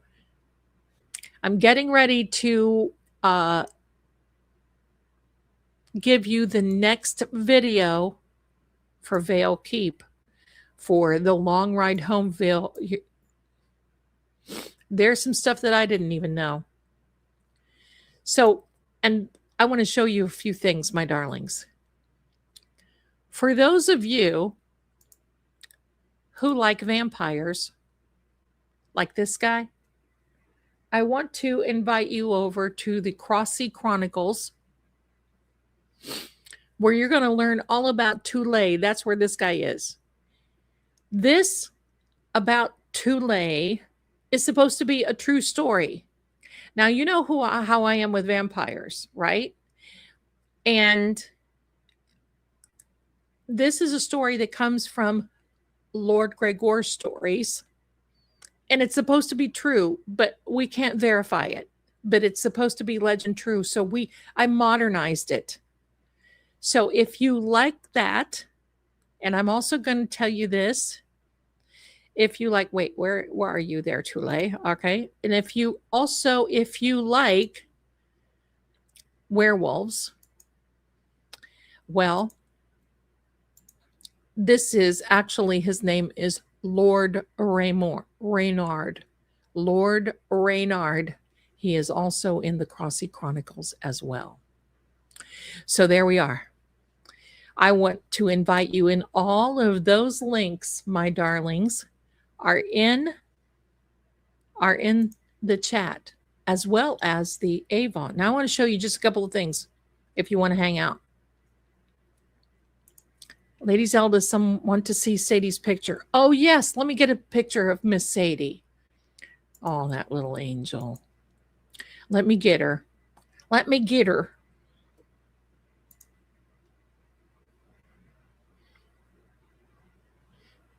Let me get this little pea pod.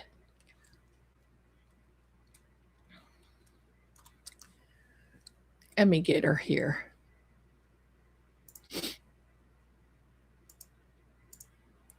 A werewolf. Listen, you know me. I'm into all that stuff, so I have to share it. Here comes little Sadie. She's an angel, is who she is. Let's get her right here. This is little Sadie. Isn't she a little sweet pea? Look at this. Let me get her. Let me get her. I could just squeeze her. She's so cute.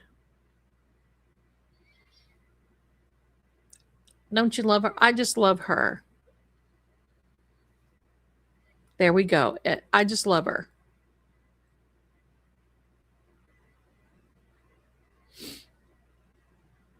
The links are in the description of both True Oracle and this.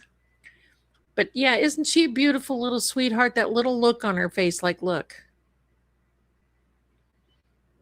She is pretty. She's a pretty little thing. She was scared. Bless her little heart. She's pretty, though. Look how pretty. Look how pretty. Little Sadie, we're so glad you're home and safe. Look at that little sweetheart. Little Sadie. Little Sadie the wiener girl. There we go. She is a pretty little thing. Now, I want to show you a couple little things. The lipstick. I found my color. It is the Avon,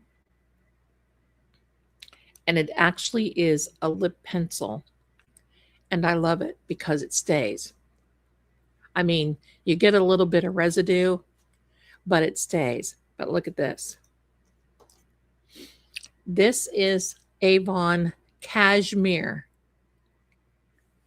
It is so pretty. It is like a lip balm. This is what it looks like. And watch.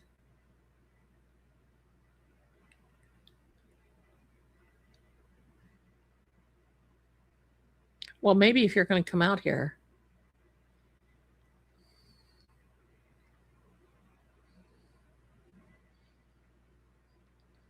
There you go. You know, some of these things I don't want to squeeze too hard because you squeeze and it's like,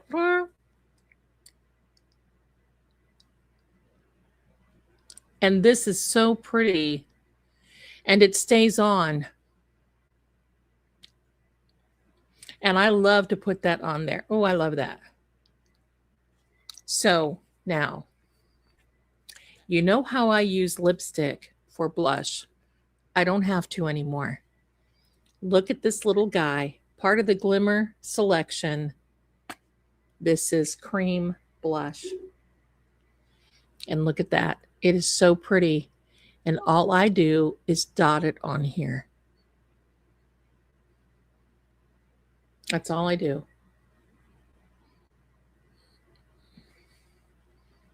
And then I just rub it in. I love it. So if you want to check it out, you're not obligated. I want to thank you anyhow for being here. Here is another lip color that I think is beautiful. And look at this. And it's like a pen. You click the bottom and it raises up. So there's not any of this. Hello. It's very nice. So there we are. I can help you with what colors you need, Pickle Mama, but what colors do you wear? Do you wear yellow? How do you look in yellow, or how do you look in blue, or how do you look in red? Those are the things. I love cream blush. Can you please add your Avon link in the chat? I'll be glad to.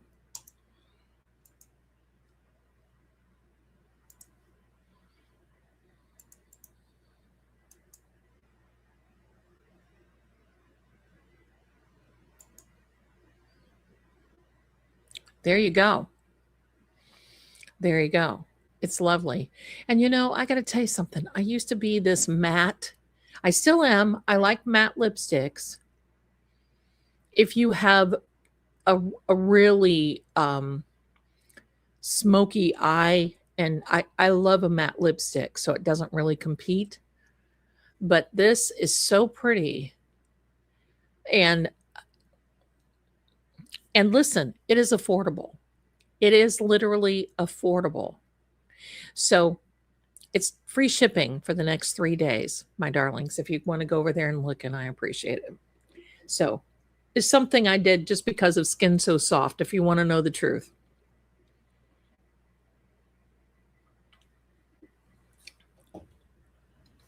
So there you are. Now I have to blot it off.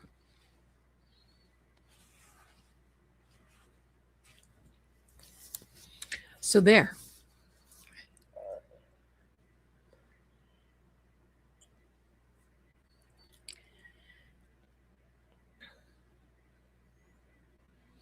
I'm one of those people that can wear any color, and I'm almost there. I can't wear real corally oranges, but I'm almost there. Almost there. So my picture shows my coloring. Okay, so you look like you are a summer. So you're going to want to go with more corals and neutral pink. Anything that says neutral, you're going to be okay. Like a neutral pink, a neutral color. This cashmere color would look fantastic on you. And I think it really only comes in the one, maybe, I'm not sure that it only comes in the one right now. But both of these colors you would look fantastic in. So there we are, my darlings. I wear sweet honesty through childhood. Oh my, I used to wear through in teen, my years to right. I wore sweet, and they've got all these wonderful retro scents. My mom used to wear, well, we wore sweet honesty, and my mom used to wear like I can't even remember what it is. Let me look here. I need to look and see what it is. And they're getting ready to come out with a new campaign too, and I think that's wonderful. But they've got a lot of stuff for summer. And listen, if you like Korean skincare, like I like Korean skincare, this is very affordable based on what you get versus if you go anywhere else to get Korean skun or skincare. Let me see. Let me see. But I want to tell you the fragrance. Why can't I talk? Fragrances. Haiku is my new favorite, but they have far and away. My mother used to wear Night Magic, and it smells so good. And Imari. Oh my gosh. But you can get little samples of it, and there's a lot. There's these sample. In fact, I'm going to show you. I'm going to show you this right now. Candid. I believe they had Candid. I do believe that. Let me grab this link here.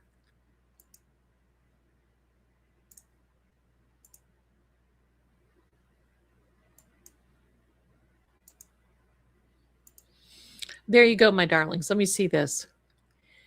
There is Candid right there. So if you go here on this is my website. If you go here and you like something, you see the little shopping bag right here. You click on the shopping bag and the campaign may be over now.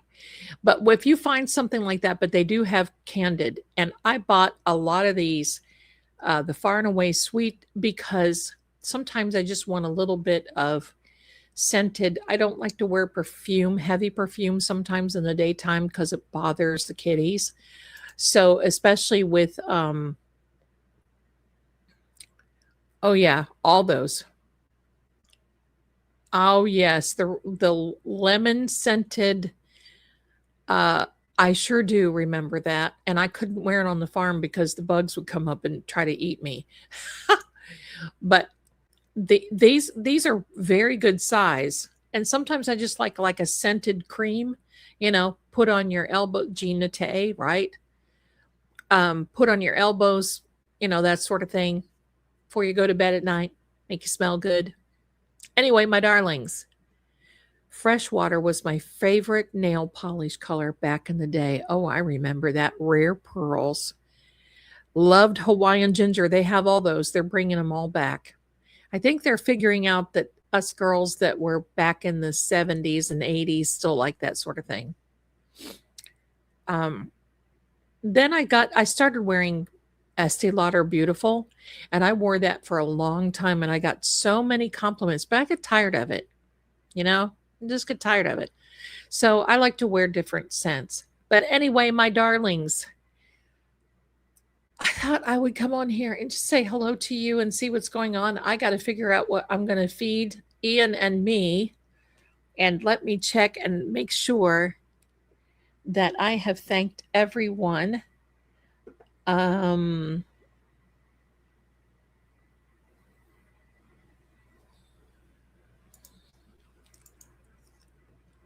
Carrie, thank you so much for the Cash App, my darling. And Jessica, again, thank you so much for the Venmo. I appreciate you so much. Thank you very, very much.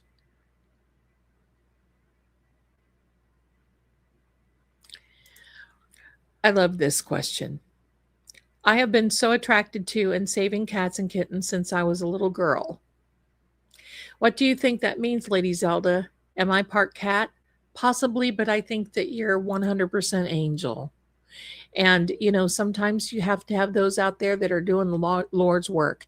And even though I love dogs, cats obviously are my gig, unless I get Bran. And then he's my gig too. We'll see what happens.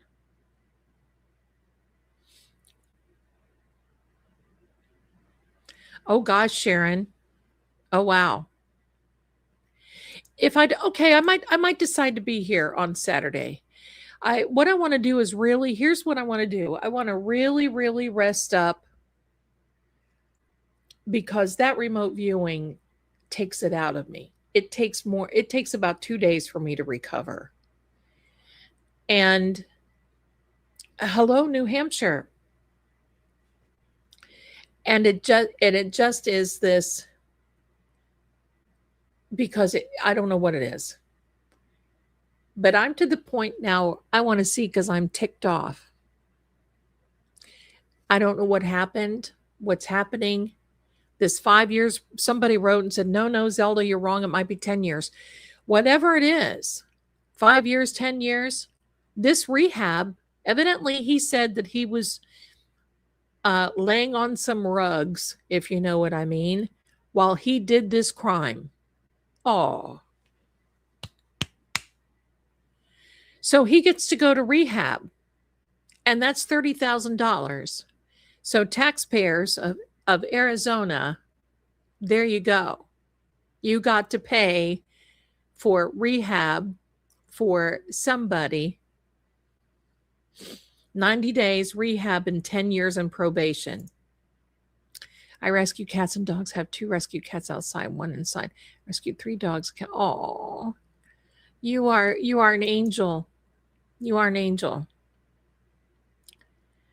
But I may have a certain somebody here. I don't know if this is going to be this weekend or not. So if so, I want to do that little interview with him and say, hey, what was it like right after America had its independence 250 years ago?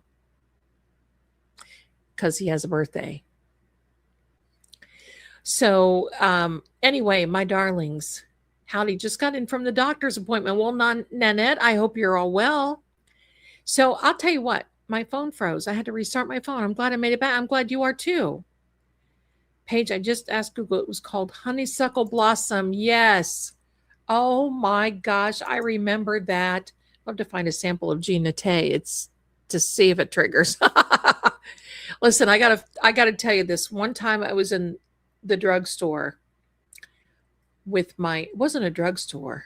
I don't even know what it was. One time I was in somewhere, a beauty counter with my cousins. And this older lady comes in and she's whispering. Now, I don't know. I never could understand the premise behind that. Like you have to pretend or you have to gatekeep what it is that you wear, or it's just something so, hey, maybe I'll get to that point. If I start whispering what I wear, gosh, look out. Somebody might have diarrhea. You know what I mean? I got to tell you this. Somebody said something today that made me literally gag during a psychic reading. I'm not kidding. I have that reflex that if I get a big visual on it, don't do that to a psychic. Don't put a big visual in their head, because she heard me selling Buicks right on the phone. It was not pleasant. Anyway, we were standing in the at the counter, and this woman comes up and she says, do you have Jean Nate? We're just kind of all looking at each other.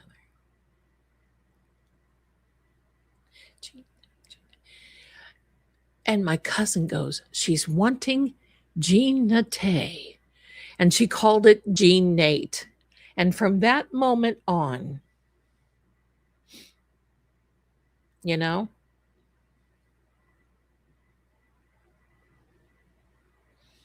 it was Jean Nate. Okay, so do you want to hear what made me gag? I'll tell you. I'm not proud.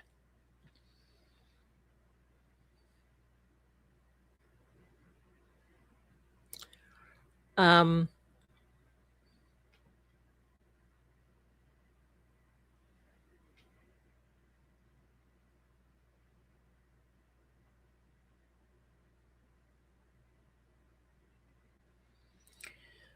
okay, everyone. All right, we'll calm down now. Yeah, so I have to. Okay, okay. Here we are.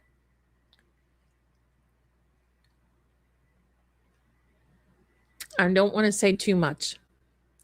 She has, yes, you've got to look in there, honey. There's all kinds of things in there, especially the Korean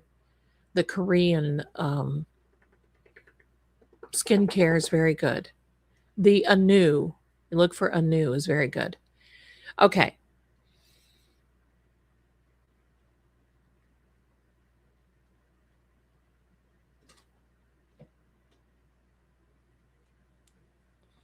So I'm not going to gag again. All right.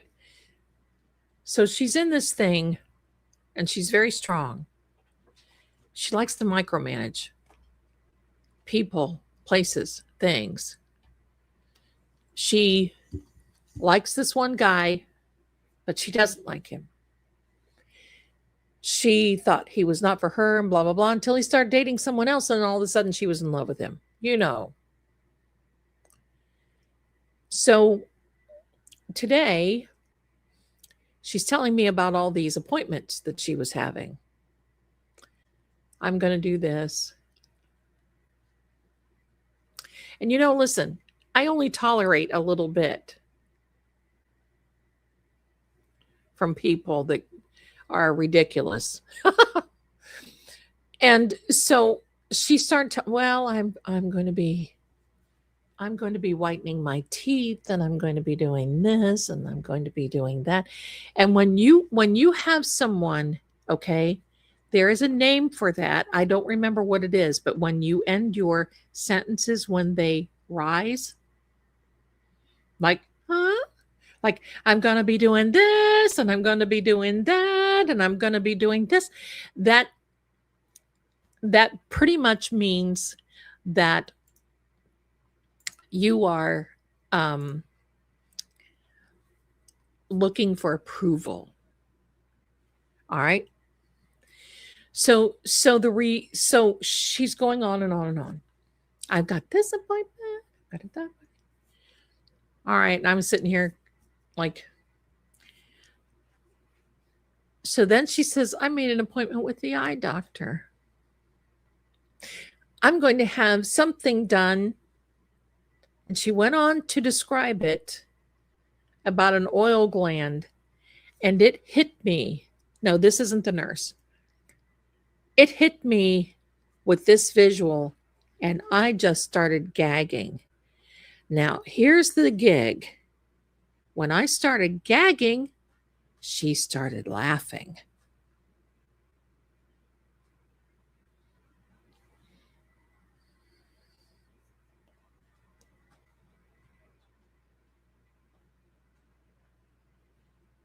You don't want to do that. So,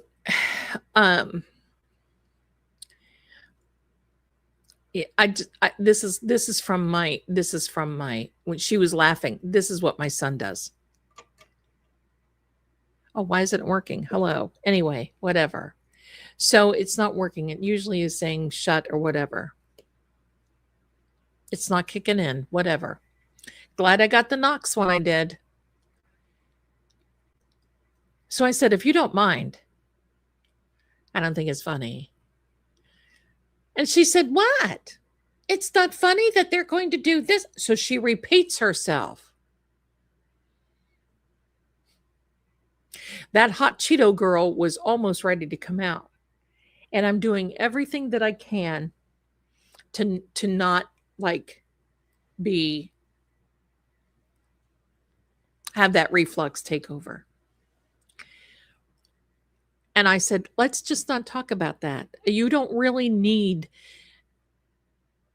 a psychic reading for your eye gland, do you?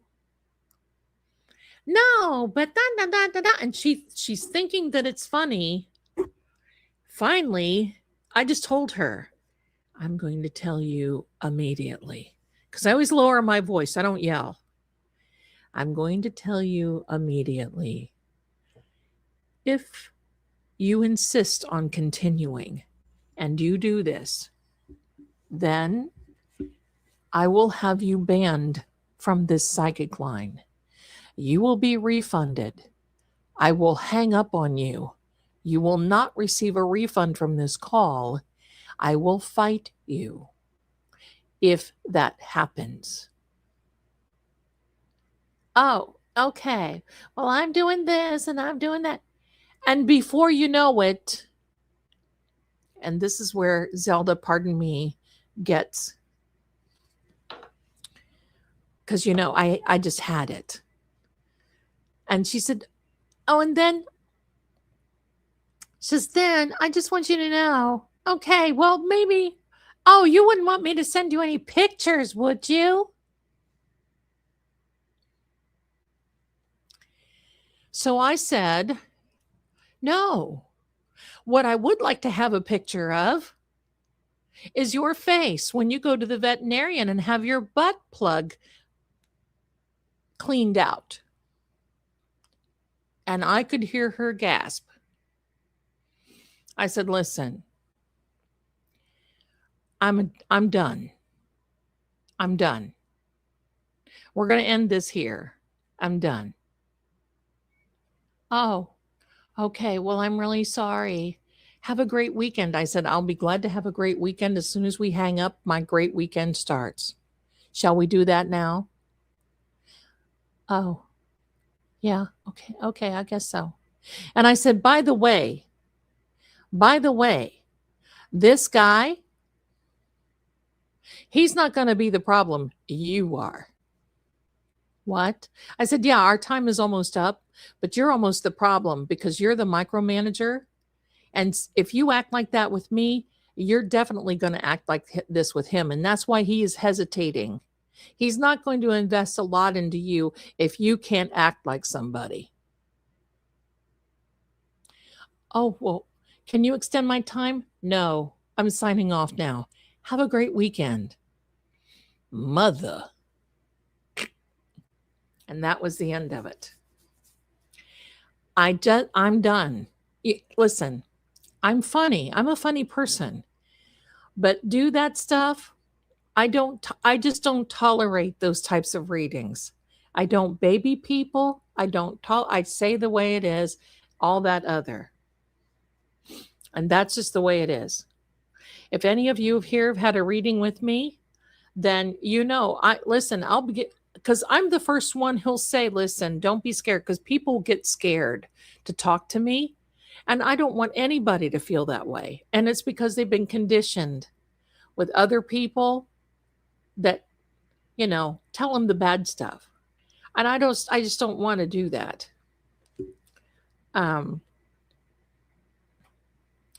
So I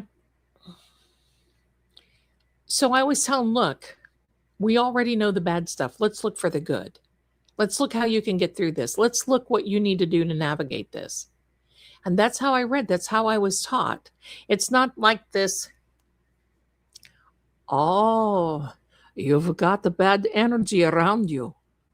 Let's do this. You pay me $250 and I will pray that away for you. Oh, you don't have $250? Then no prayer. You keep that. It get worse.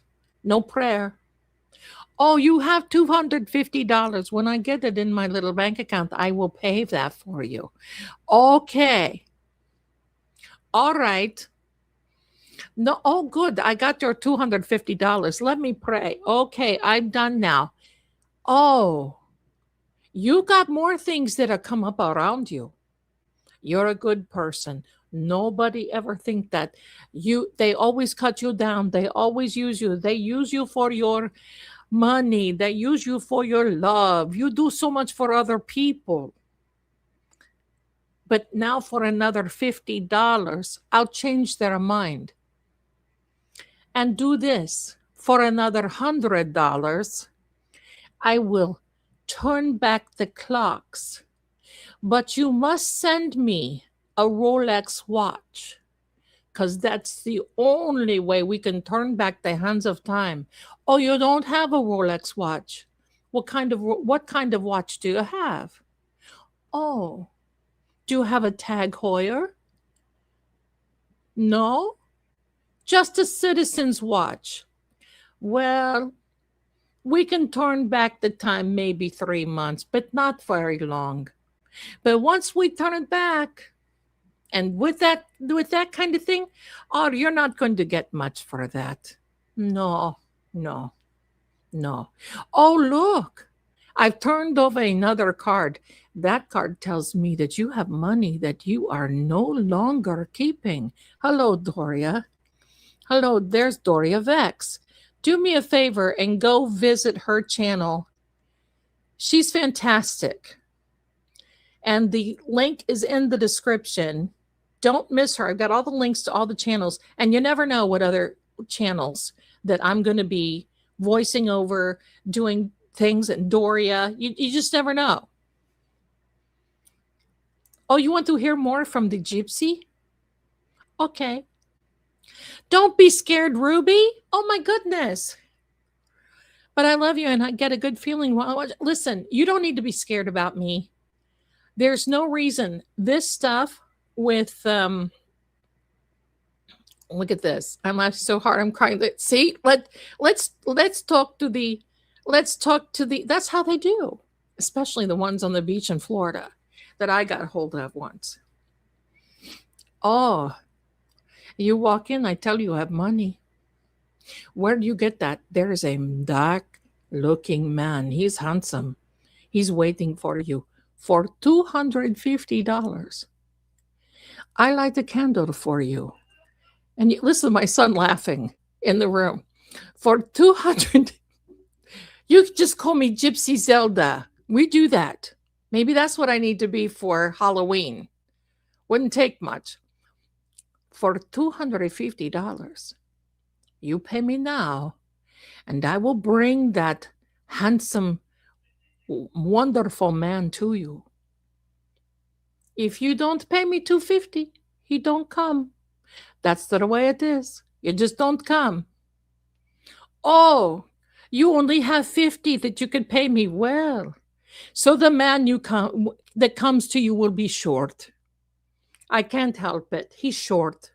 There's nothing you can do. He's a short man. No, you don't need. $50. I can't do anything. It's not worth my time. No. No, you need wealth. You need wealth. And believe me, you pay me $300. You paid me $300.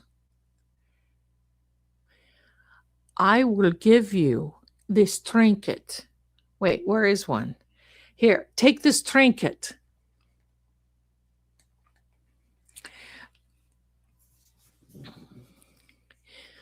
For $300, I give you this trinket. And you don't open this. You have to bring it back to me. Now, when you come, you have to bring it back. If you don't bring it back, it will curse you. See, you are cursed anyway. You see what this is? You guys see? It will, if you don't bring it back to me, it will curse you. Then you come back, I need $400 to pay the curse off. You know? You got to pay. Listen, I will light the candle for you, but you've got to pay the candle. How much is the candle? Oh, the candle is $100. See how they do? They get you in there. When I got to tell you this, I went into, it was south of Daytona. When I was on my adventures through Florida. There you go. See, you guys needed a laugh. So there's this big, beautiful storefront, and they always make everything look so glassy and clean. It's this big, beautiful storefront. All these statues and marbles. What do they eat? I want to know. I don't know what they eat. I never see anyone they eat. So I walk in. I'm just messing around. I walk in and I'm standing in there. I'm standing in, no, I wasn't. I should have been a theater kid. So I walk in and I'm standing there. All of a sudden, this little woman comes out. She's all wrapped up. She's got this wrap skirt. She's got this wrap top. She's got her head wrapped up. And she basically looks at me and she says, "You need a reading." I said, maybe I do. Maybe I do. Yeah, maybe I do. Look at this man. Oh, to you too, buddy. You see how, look at how he holds his hands. He's always like this. See? Mommy's man.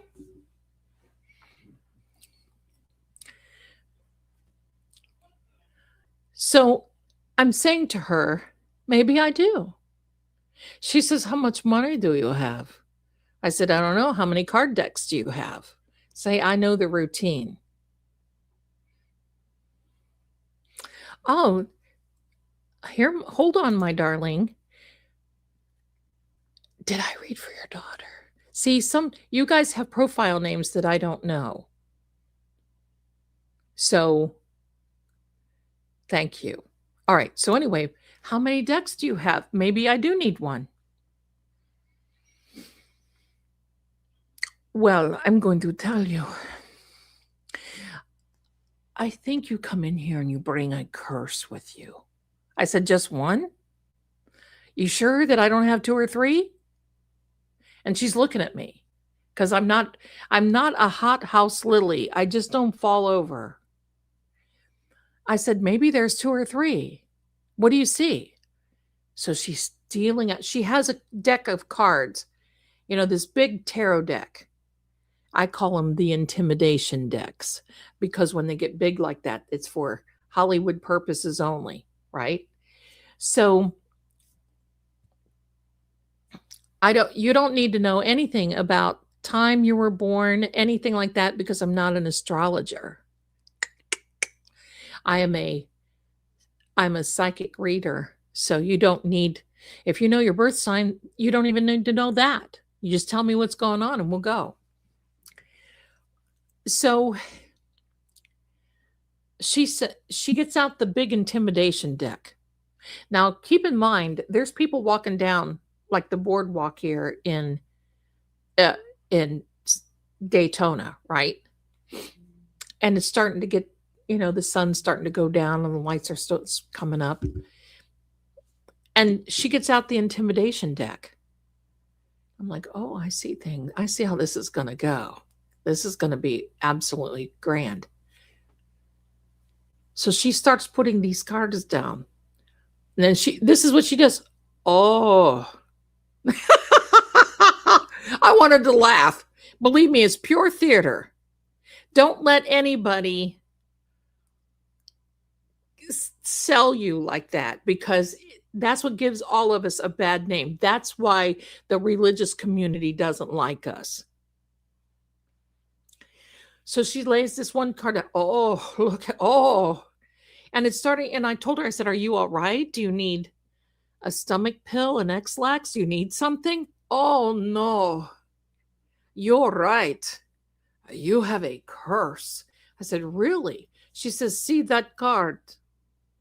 That card is not good." I said, "What does that card mean?" "Oh, it means somebody is hunting you." I said, "Hunting me? What are they hunting? What are they hunting me for?" "They're jealous of you." She does that with the eyebrow. Do you have a good friend?" "Yeah, I've got several." Well, there's one who is after your man. I said, that's funny because I don't have a man. But you will. And when you do, she will be after them. I said, oh, okay. Okay, I get it. So I'm giving her the eyebrow too. She's laying out the cards and she says, see this one. Oh, wait, accent. See this one. Yes, what is that? What I'm seeing here for you is that, oh my gosh, this is serious. You've got such bad energy around you. What have you done in your past life? I said, I don't know. I probably went around and kicked a lot of gypsies. So she's sitting here. And I said, no, wait a minute. I got a question. Doesn't that card mean? And I spouted off what it meant. And she looked at me. And I said, this card that you said that somebody was hunting me, that's not what that card means. She says, what do you mean? What do you mean? You come in here with so blasphemy. I said, blasphemy? You're the one who was the blasphemy. You're lying to me and telling me what these cards mean, and you don't have any flipping clue, lady, except you're trying to dig into my pocket. I should call the police. I said, you should. I'll wait here for him. Well, but we can solve this. We can resolve this. Oh, really? How? Well, if you give me $250, I'll pray all this away. And see, you have troubles. And if you walk out of here, I make trouble for you. I said, oh, baby, you just don't even know what you're tangling with. You want to call the police or you want me to? No, we are not going to call the police. I said, no, because you probably have some carjackers in the back and you've probably stolen from all these people. And she was just now at this point just freaking out. You must go to the front door and you must never come back. I said, you don't have to tell me twice, baby. I've been kicked out of better places. And she says, oh, no. This is bad. Oh my gosh. And she starts, I'm falling out, holding her head. Oh, the energy from this lady. Oh, the pain. Only my enemies should know. You know this stuff. And I'm looking at her and I'm like, really? So believe me, the moment, and finally all these guys come out. Now listen, these guys act like her bodyguards, but they are about 4'6" and about that big around. I'm 5'10" and I can hold my own. I could take at least two of them. So I head to the front door and they're right behind me. Don't strain yourself. I walk out and, oh, they made a big scene. Like shoving that door, taking the keys, jingle, jingle, jingle, locking me out, shoveling the door. I'm standing there. I'm laughing so hard at them. I'm like, oh my heck, you guys. So that was it. And I thought, well, I'll have the cops. So I never saw the cops. They wouldn't dare call the cops on me. So that's the gypsies. And don't think, because I used to do the hiring for another psychic line. And don't think that they don't get hired on these psychic lines, because they do. And I would call them out because they would sign in 24 hours a day and they would have their names up. Mother of the Earth energy, whatever it is. I don't know what they would have up. But I used to do these little phone calls, test them. 2 or 3 o'clock in the morning, I'd call. There would be a man answer the phone. I thought this was the mother of the Earth energy. Your mother. No, that's how I talk. No. Real gruff. What do you want to know? Am I going to get to talk to somebody nice and a female? This is me. I'm the mother. I said, you sound like you're a man, buddy. No. I said, well, guess what? Guess what? This is Zelda, and you're fired. What? I said, yep, you're fired. The moment that, before you even hang up your phone, your extension has been deleted. Your information has come off of the website. You just no longer exist, mother. So goodbye to you. So that's why you've got to be careful. Even now, that's why you have to be careful. Because there are those out there that will cause pain within yourself that make you feel, oh my God, but she said, but she said, and even now, and I'm sorry to say this, but even now, most of the readers that I see that read on Nancy are very good. I'm just going to tell you that. There are some that have flown off. But be cautious, because there are some people that really don't know how to read. And they're not there to be in service of others. And when you're not, it's the whole idea that you lose it. You lose it. You don't have the ability to be able to read. And that's why I am so careful. You don't capitalize off of other people's problems, pains, and upsets. And sometimes in the beginning, I had people coming in here and I've had to block them. You are wrong. And I see other people that, they get the gloves and they have a ring and you know what? That's okay. I'm flattered. If they feel that they have to do that and that they like what I'm doing so much that they want to do that, well, good. But you make sure you read well. You make sure you stay with it. Because since I started learning with my grandmother 51 years ago, I know, how could that be? I only look 30.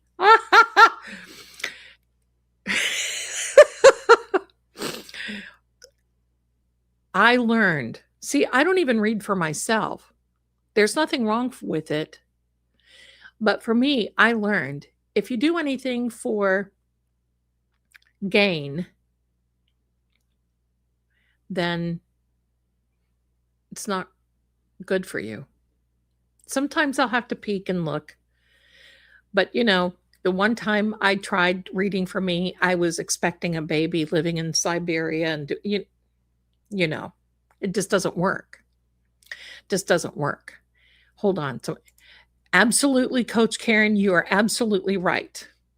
The ticky-tock psychic still in denial over her loss regarding the Koberger definition or defamation lawsuit. I'm telling you, she's a lot braver than me.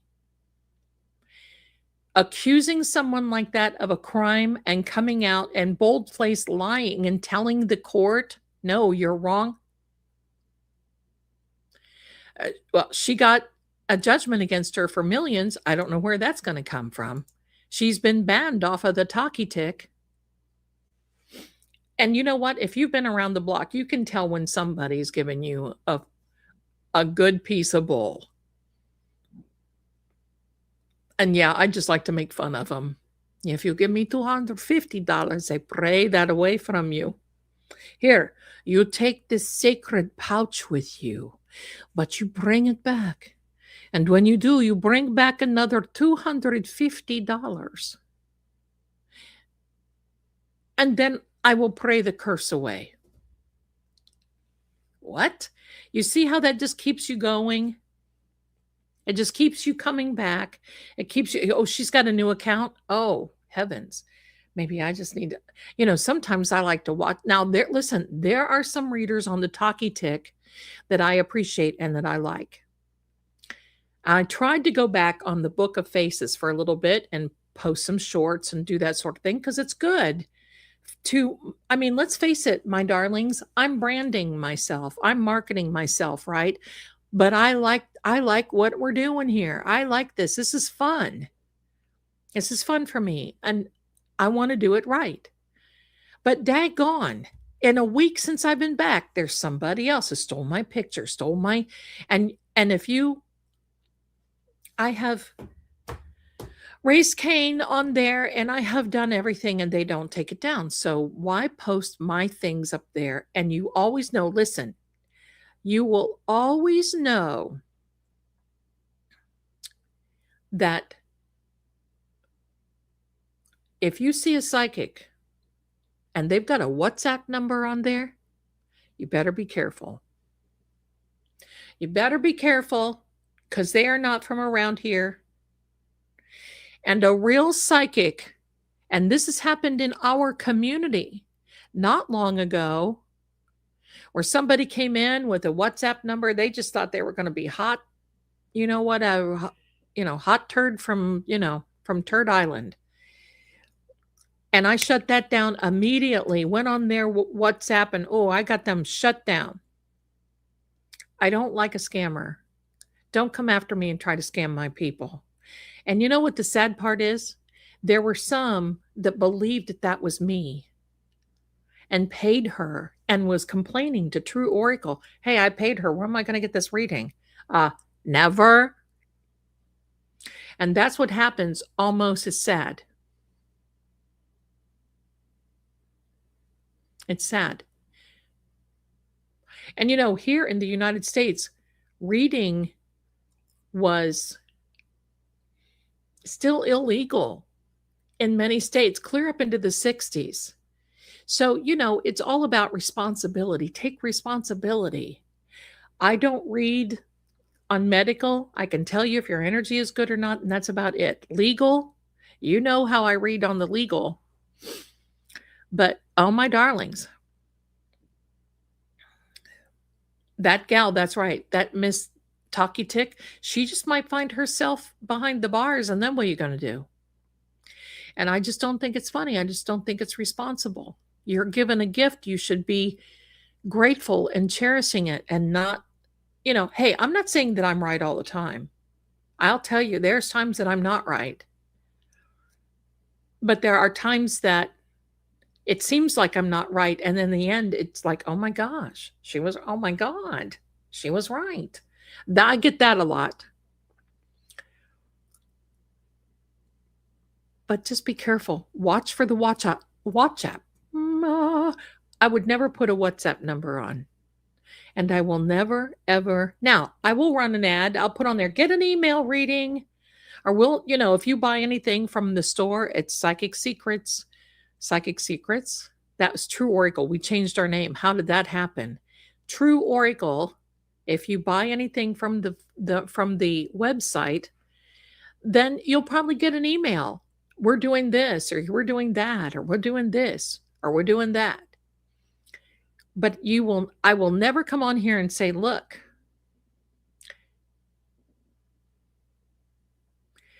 pay me $20. I'll pull 3 cards for you.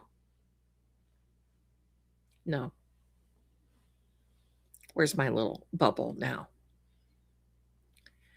Here's a good question. Here's a good question. Are curses real? And are there curses? That's an excellent question. Because going back with the troglodytes, not that far. Going back, well, maybe. In the word, it talks about curses and in the generational curse. How am I talking tonight? Generational curses, but how that all went away after the cross. Let me see. Sandra.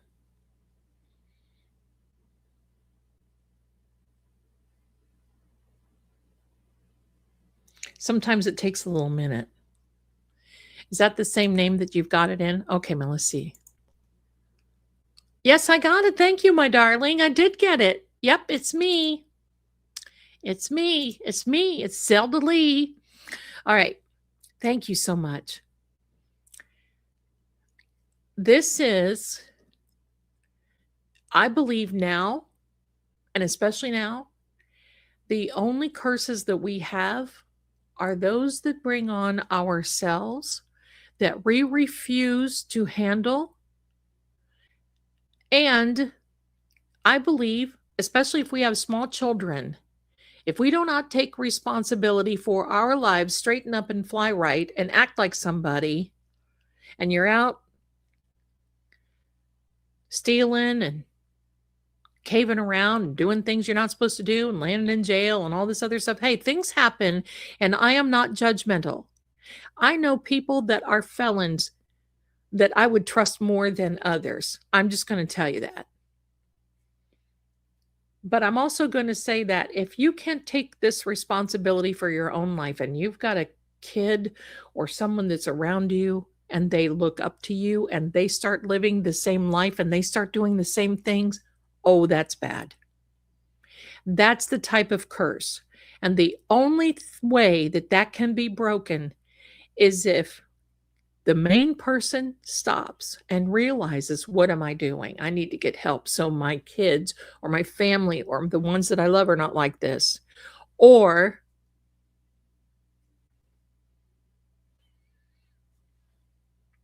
the person that is acting like that decides to do it.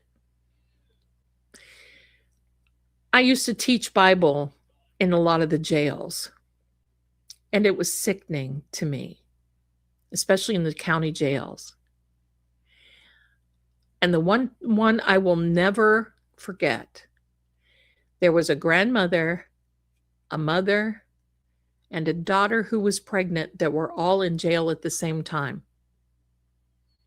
for selling rug type things, rugs. And I looked at that and I thought, how thankful am I? Just when you think sometimes you have it bad, you better look around because there's somebody that might need an encouraging word. You're welcome, Colleen. You might need just a little bit of encouragement. But these people, they didn't want to change. They didn't want to change. They all had boyfriends that were in that type of business that were using the ladies to do all the labor. And then when something would happen, it wasn't their first time. It was several times. And the last I heard, the mother passed away, the grandmother passed away, and the young lady gave away her child. And I don't know where she is. And that is so sad. And there was another lady one time that was in there that came up and said to me, she said, oh, I wish I looked like you. And I said, well, honey, what are you going to say? And I said, look, you're beautiful inside and out. You've just got to remember that. I said, how old are you? And she said, get this. She said, I'm 36. Now, ladies, I think I was 50. That was 16 years ago when I did that. And she was 36. She looked older than my grandmother. And of course, she was on stuff that rhymes with Beth. And so anyway, that right there, no, I mean, all laughing and joking and funny stuff aside, that right there will bring on but you bring on your own curse. We all have to take responsibility. There's things that I've messed up in my life. And when you really mess up is when you can't let it go. That's how you really mess up. When you make a mistake and you hang on to that mistake, so then your past then becomes your present and you can't let it go. So then it starts becoming your future because you relive it daily, daily, daily, daily. Look, you got to get off the hamster loop. Don't you want to live? That's my idea. Don't you want to live? You got to get to that point where you say, look, enough is enough. I can't do anything about that. I don't care what any other person thinks about me. I don't care. And you cannot.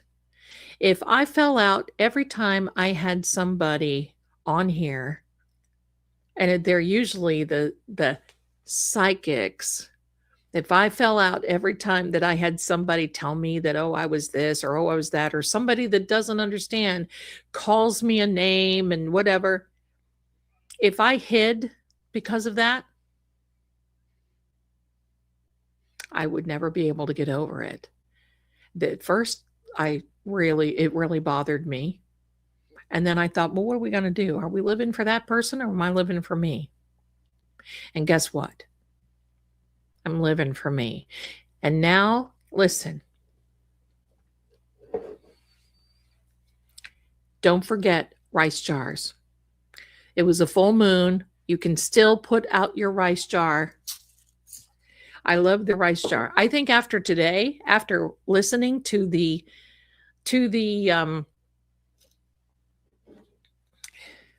after listening to everything that had happened in this hearing and everything else, I thought, hey, I need to make an app that's a cuss jar. Don't you think that was fun? That would be funny. Wait a minute. Let me see. Let me download this app that's a cuss jar. Do you like my little iPad thing? Listen. Let's get the app that's a cuss jar. Let's see. What am I going to say today? Well, that I think that'd be the most hilarious thing in the whole world. And you know what? You would just be laughing so hard that you would forget about. I got to tell you what. It's not nightly, but almost, that my son, hold on, page. I was on one psychic's page and she told me someone to go clean their cat's litter box because they smelled like cat pee.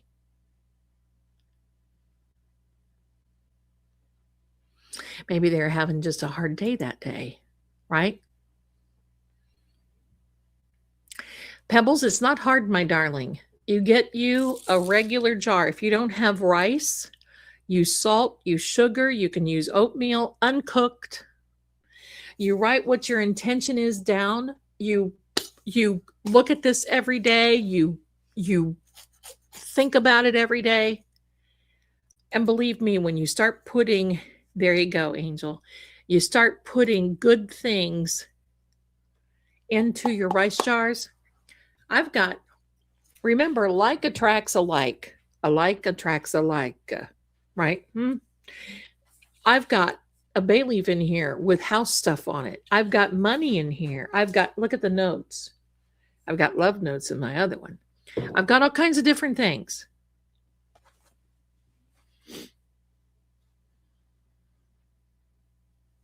Yeah, I know.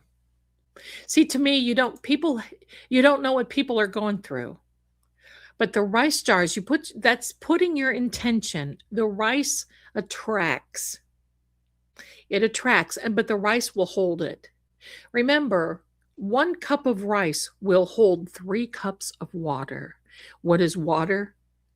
It is associated with emotion. So you can put 3 cups of your emotion into this little rice jar. And believe me, you are going to, now there is a rice app. It is on the Psychic Shop. If you go to, let me see if I've got a banner here I can put up. Here we are. There's the True Oracle. It is for the rice jar. The rice jar is absolutely so cute. The application, and it will help you. It will tell you all about it. It will and you don't have to buy fancy jasmine rice and balsamic and all this other regular rice. If you don't have regular rice, use sugar, use salt, use oatmeal. use dried beans, use dried peas. Don't let anything stop you, but don't cook them. Because then it would be hello, right? So don't cook them, and you're on your way. Takes nothing to make the rice jar. And you can listen, if I can do it, I look back at my own life and I think, how did I live? Sometimes I think, how did I live through that? But I did. Because I always knew there was something more. I always knew there was something more. And there is. It's never too late. Somebody asked me after our last live stream, Zelda, how old are you? 66. I was thinking the other day I was 64. I don't know what happened. I lost 2 years. So I was 66. And she said, but don't you think you need to be getting ready for retirement? Aren't you too old to be doing all these channels and everything? I'm just getting started. Oh my gosh, I plan on being around for a long time. I'm just getting started. I'm learning so much. And I have learned that maybe that's why I've been here, is to prepare for what I'm doing. Maybe I'm preparing with these channels and with these. Listen, if you guys only knew everything behind the scenes, holy mackerel. And besides, how old would I be if I didn't do it? Right? So, but I think the reason, because, I've been looking for a house for a while and I've gotten close, and then it's like, ooh, and then close, and whew. Well, I had to just kind of let it go.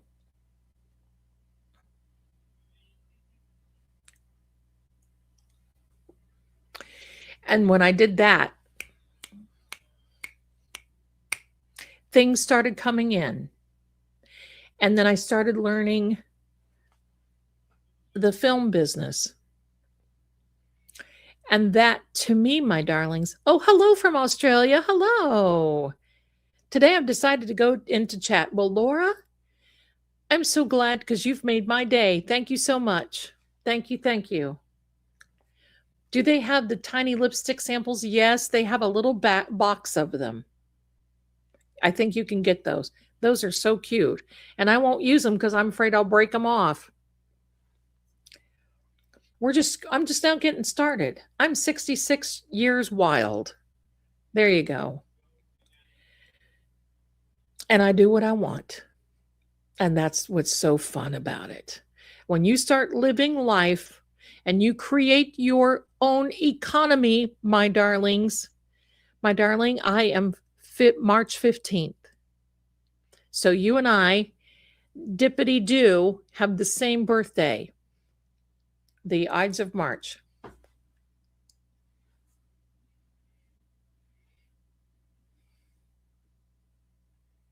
You don't have to worry about giving memberships, Pebbles. You're here. We're happy for you. Don't worry about it. We're good. Just you being here and being with us, right?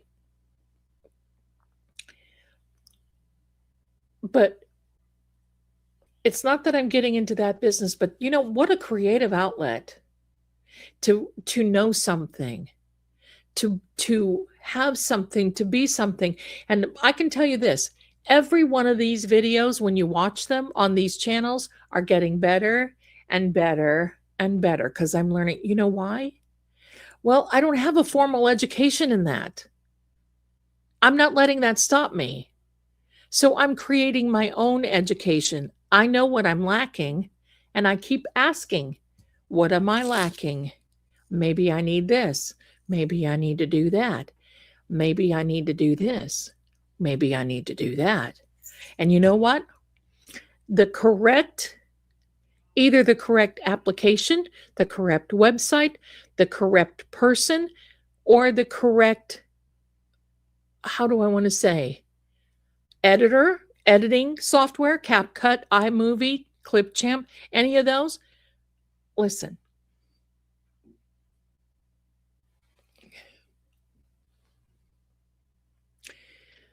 it will come to you when you're ready. You don't have to push it. Parch Posey, my darling, you make sure you let us know so we'll sing you happy birthday when your birthday comes. But you create your own pathway. Because if you sit back and you wait for anybody else to do it, you're going to be waiting at that bus stop for a long time. And if you decide that you want to do something, what's wrong? Do it. Oh, I don't have any money, Zelda. Well, prepare for it. Because guess what? If money is the only thing that is holding you back, then get everything else in line. Start getting educated. Start talking to other people about it. So believe me, that's what I did. I've been at this for a little while. And you know what? I didn't know if it was going to work or not. I didn't know. I felt like I was playing around, especially with Veil Keep channel. I just felt like I was playing around. And I thought, I got to do better than this. This isn't what I had in mind. This isn't the idea. This isn't what I had in mind. And you know what? That person associated with Veil Keep says, Veliana, why not do what you want? I cannot do his accent. That burns me up more than anything.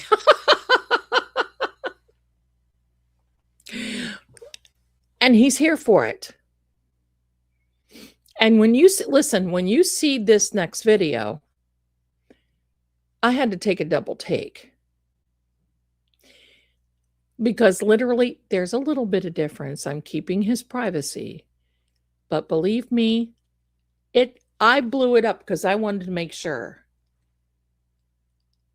I felt like I was sitting beside him. And I'm not kidding.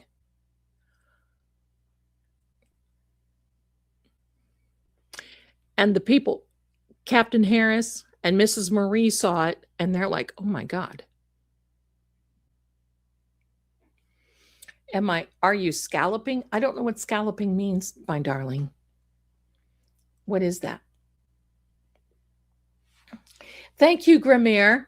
Thank you. Yeah, there's another one. Now, listen, it's taken me a little longer to do these. So here's the schedule. Veil Keep is coming out next. The continuation of the 30-year war saga. I will do that. He loves all of you. He's watching. I know he is. Lord Gregor is coming out next, probably in the next day or two. I'm going to ask you, I'm going to tell you this. I'm going to ask him if he will, hi there, Gnome Fairy. I'm going to ask him if he'll talk to me about I think I said this, the 250-year Independence Day. I don't know if he's going to or not. So if he doesn't, he doesn't. But first is Veil Keep. Then comes another, I'm doing the voiceover for the Adlas. That's the anime, cute little thing. I love that channel. I'm like, let's go. I may ask to take it over. Then comes the vampire, the Crossy Chronicles again. And that's going to be the rotation. In between times, videos here, videos True Oracle. What else am I going to do? I'm here. Why not? I read. I'm almost done with one of my good books that I have. And thank you, Debbie, for sending me the other book about John Edwards. I do have that on Kindle, but I like the feel of a real book. The Big Life. I met this woman years ago in Columbus, Ohio. I did not know.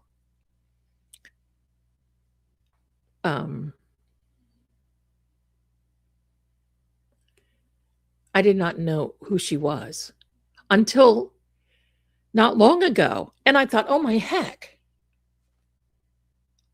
And before you know it,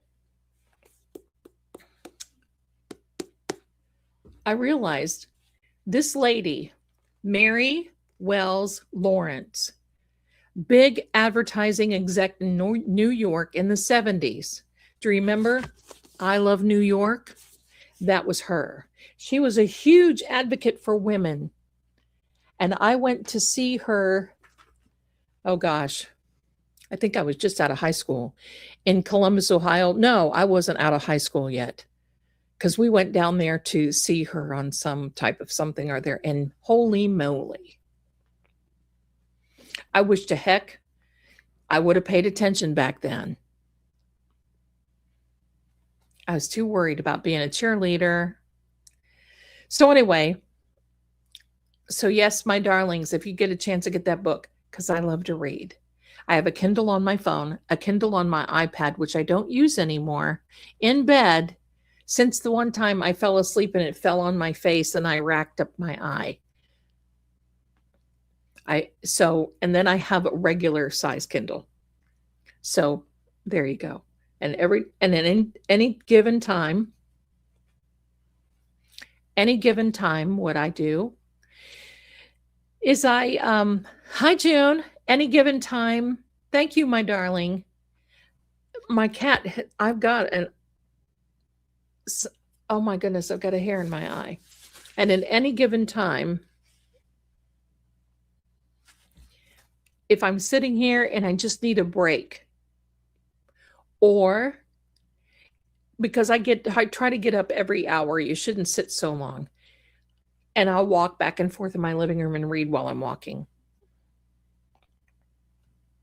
Lori, you are a Renaissance woman. I'm so glad I found your tubes of you. Thank you. Wow.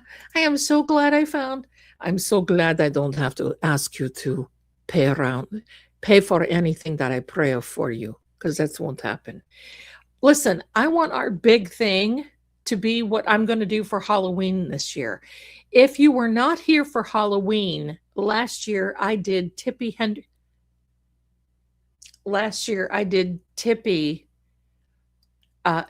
I did for the birds. I had a blonde wig, birds in my hair, bird over here. It was a gas, and we had a great time. We played Dark Shadows, I think, a trivia game. We did all kinds of things, and we're going to do the same because Halloween is on a Saturday night, and I hope you're here. Zelda was going to eat 24 hours ago, but she loves it so much. That's Chloe. Do you know me so well? There you are, my darling. Yes. Been there, done that, bruised nose. Yes, that hurt. I'm sure he's saying hello. That accent, you all love that. Should I just be a gypsy? Maybe I should be a gypsy for, do you think? Maybe I should just be a gypsy for Halloween? Maybe.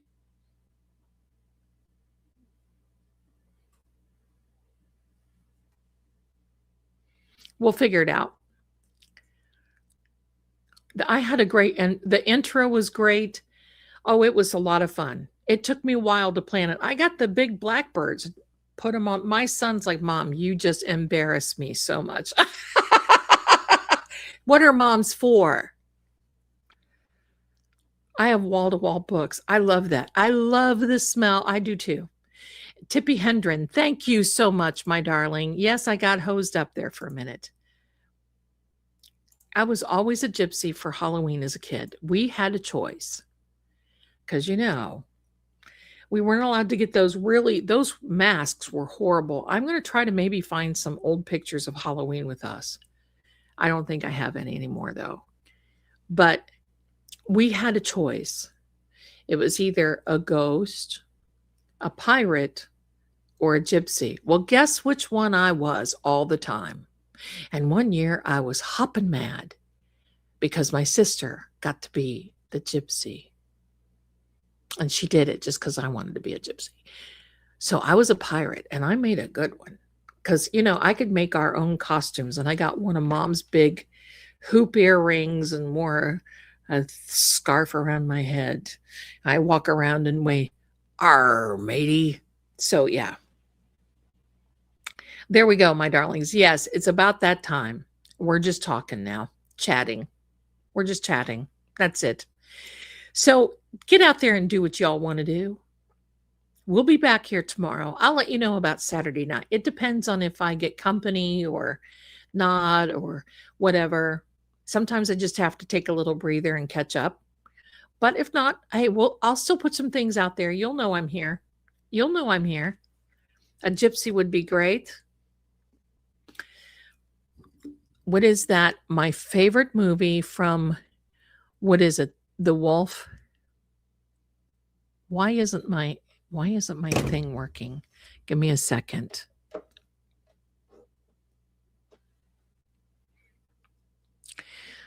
My thing isn't working. Oh, I can see why it's not now. Okay. If ever a man is pure in heart and says his prayers by night, will become a wolf when the wolfbane blooms and the other moon is bright. Is it going to go? No. It's my wolf howl. I don't know what happened to it, but it's not working. Oh, well. Anyway, we'll do it. We always I buy my son costumes, but whatever. We still plan for Halloween. I plan snacks. I plan all kinds of stuff. Get some rest, my darlings. I love this. Well, thank you, my darling. But this one was wonderful. I think sometimes we just need to say, absolutely, Jesse. Yes. Make it together. I love your little profile picture. Look at him. I love that. I just am bothered because my stream deck isn't working and I needed some sound. Give me a second. What is happening here? I don't like it when things don't work.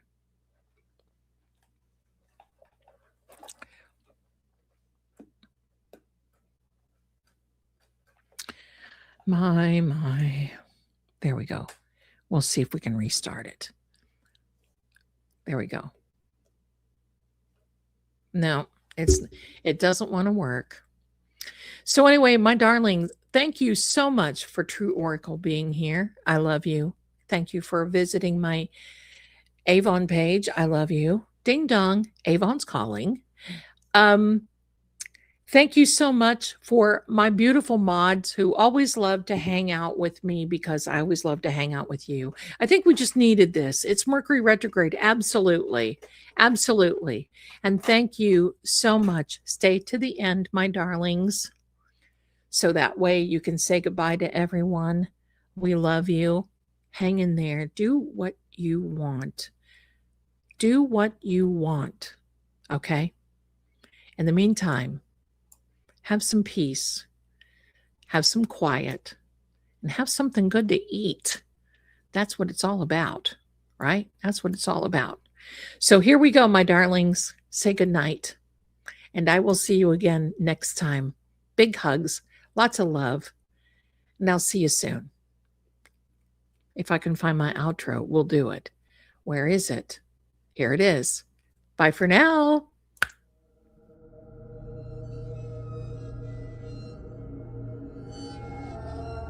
And so, the lantern fades, but the shadows remain. This story may end here, or perhaps it's only just begun. See you soon.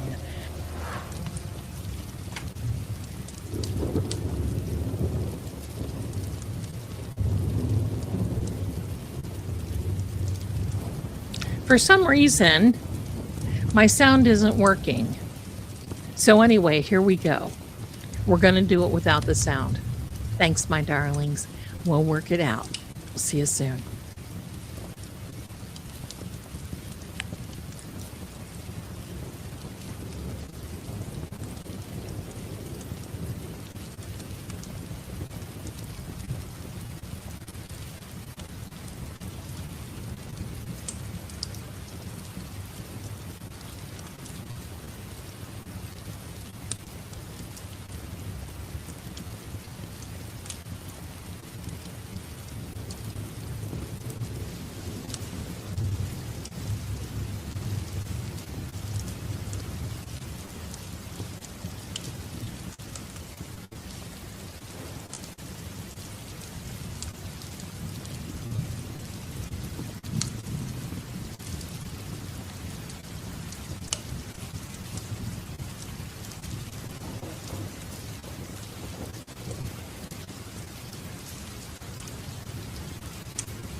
Okay.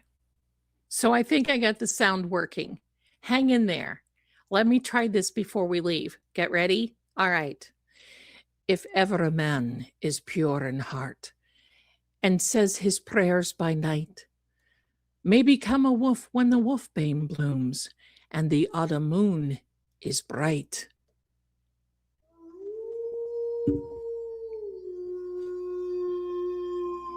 Look at the cats looking. See you soon, everybody.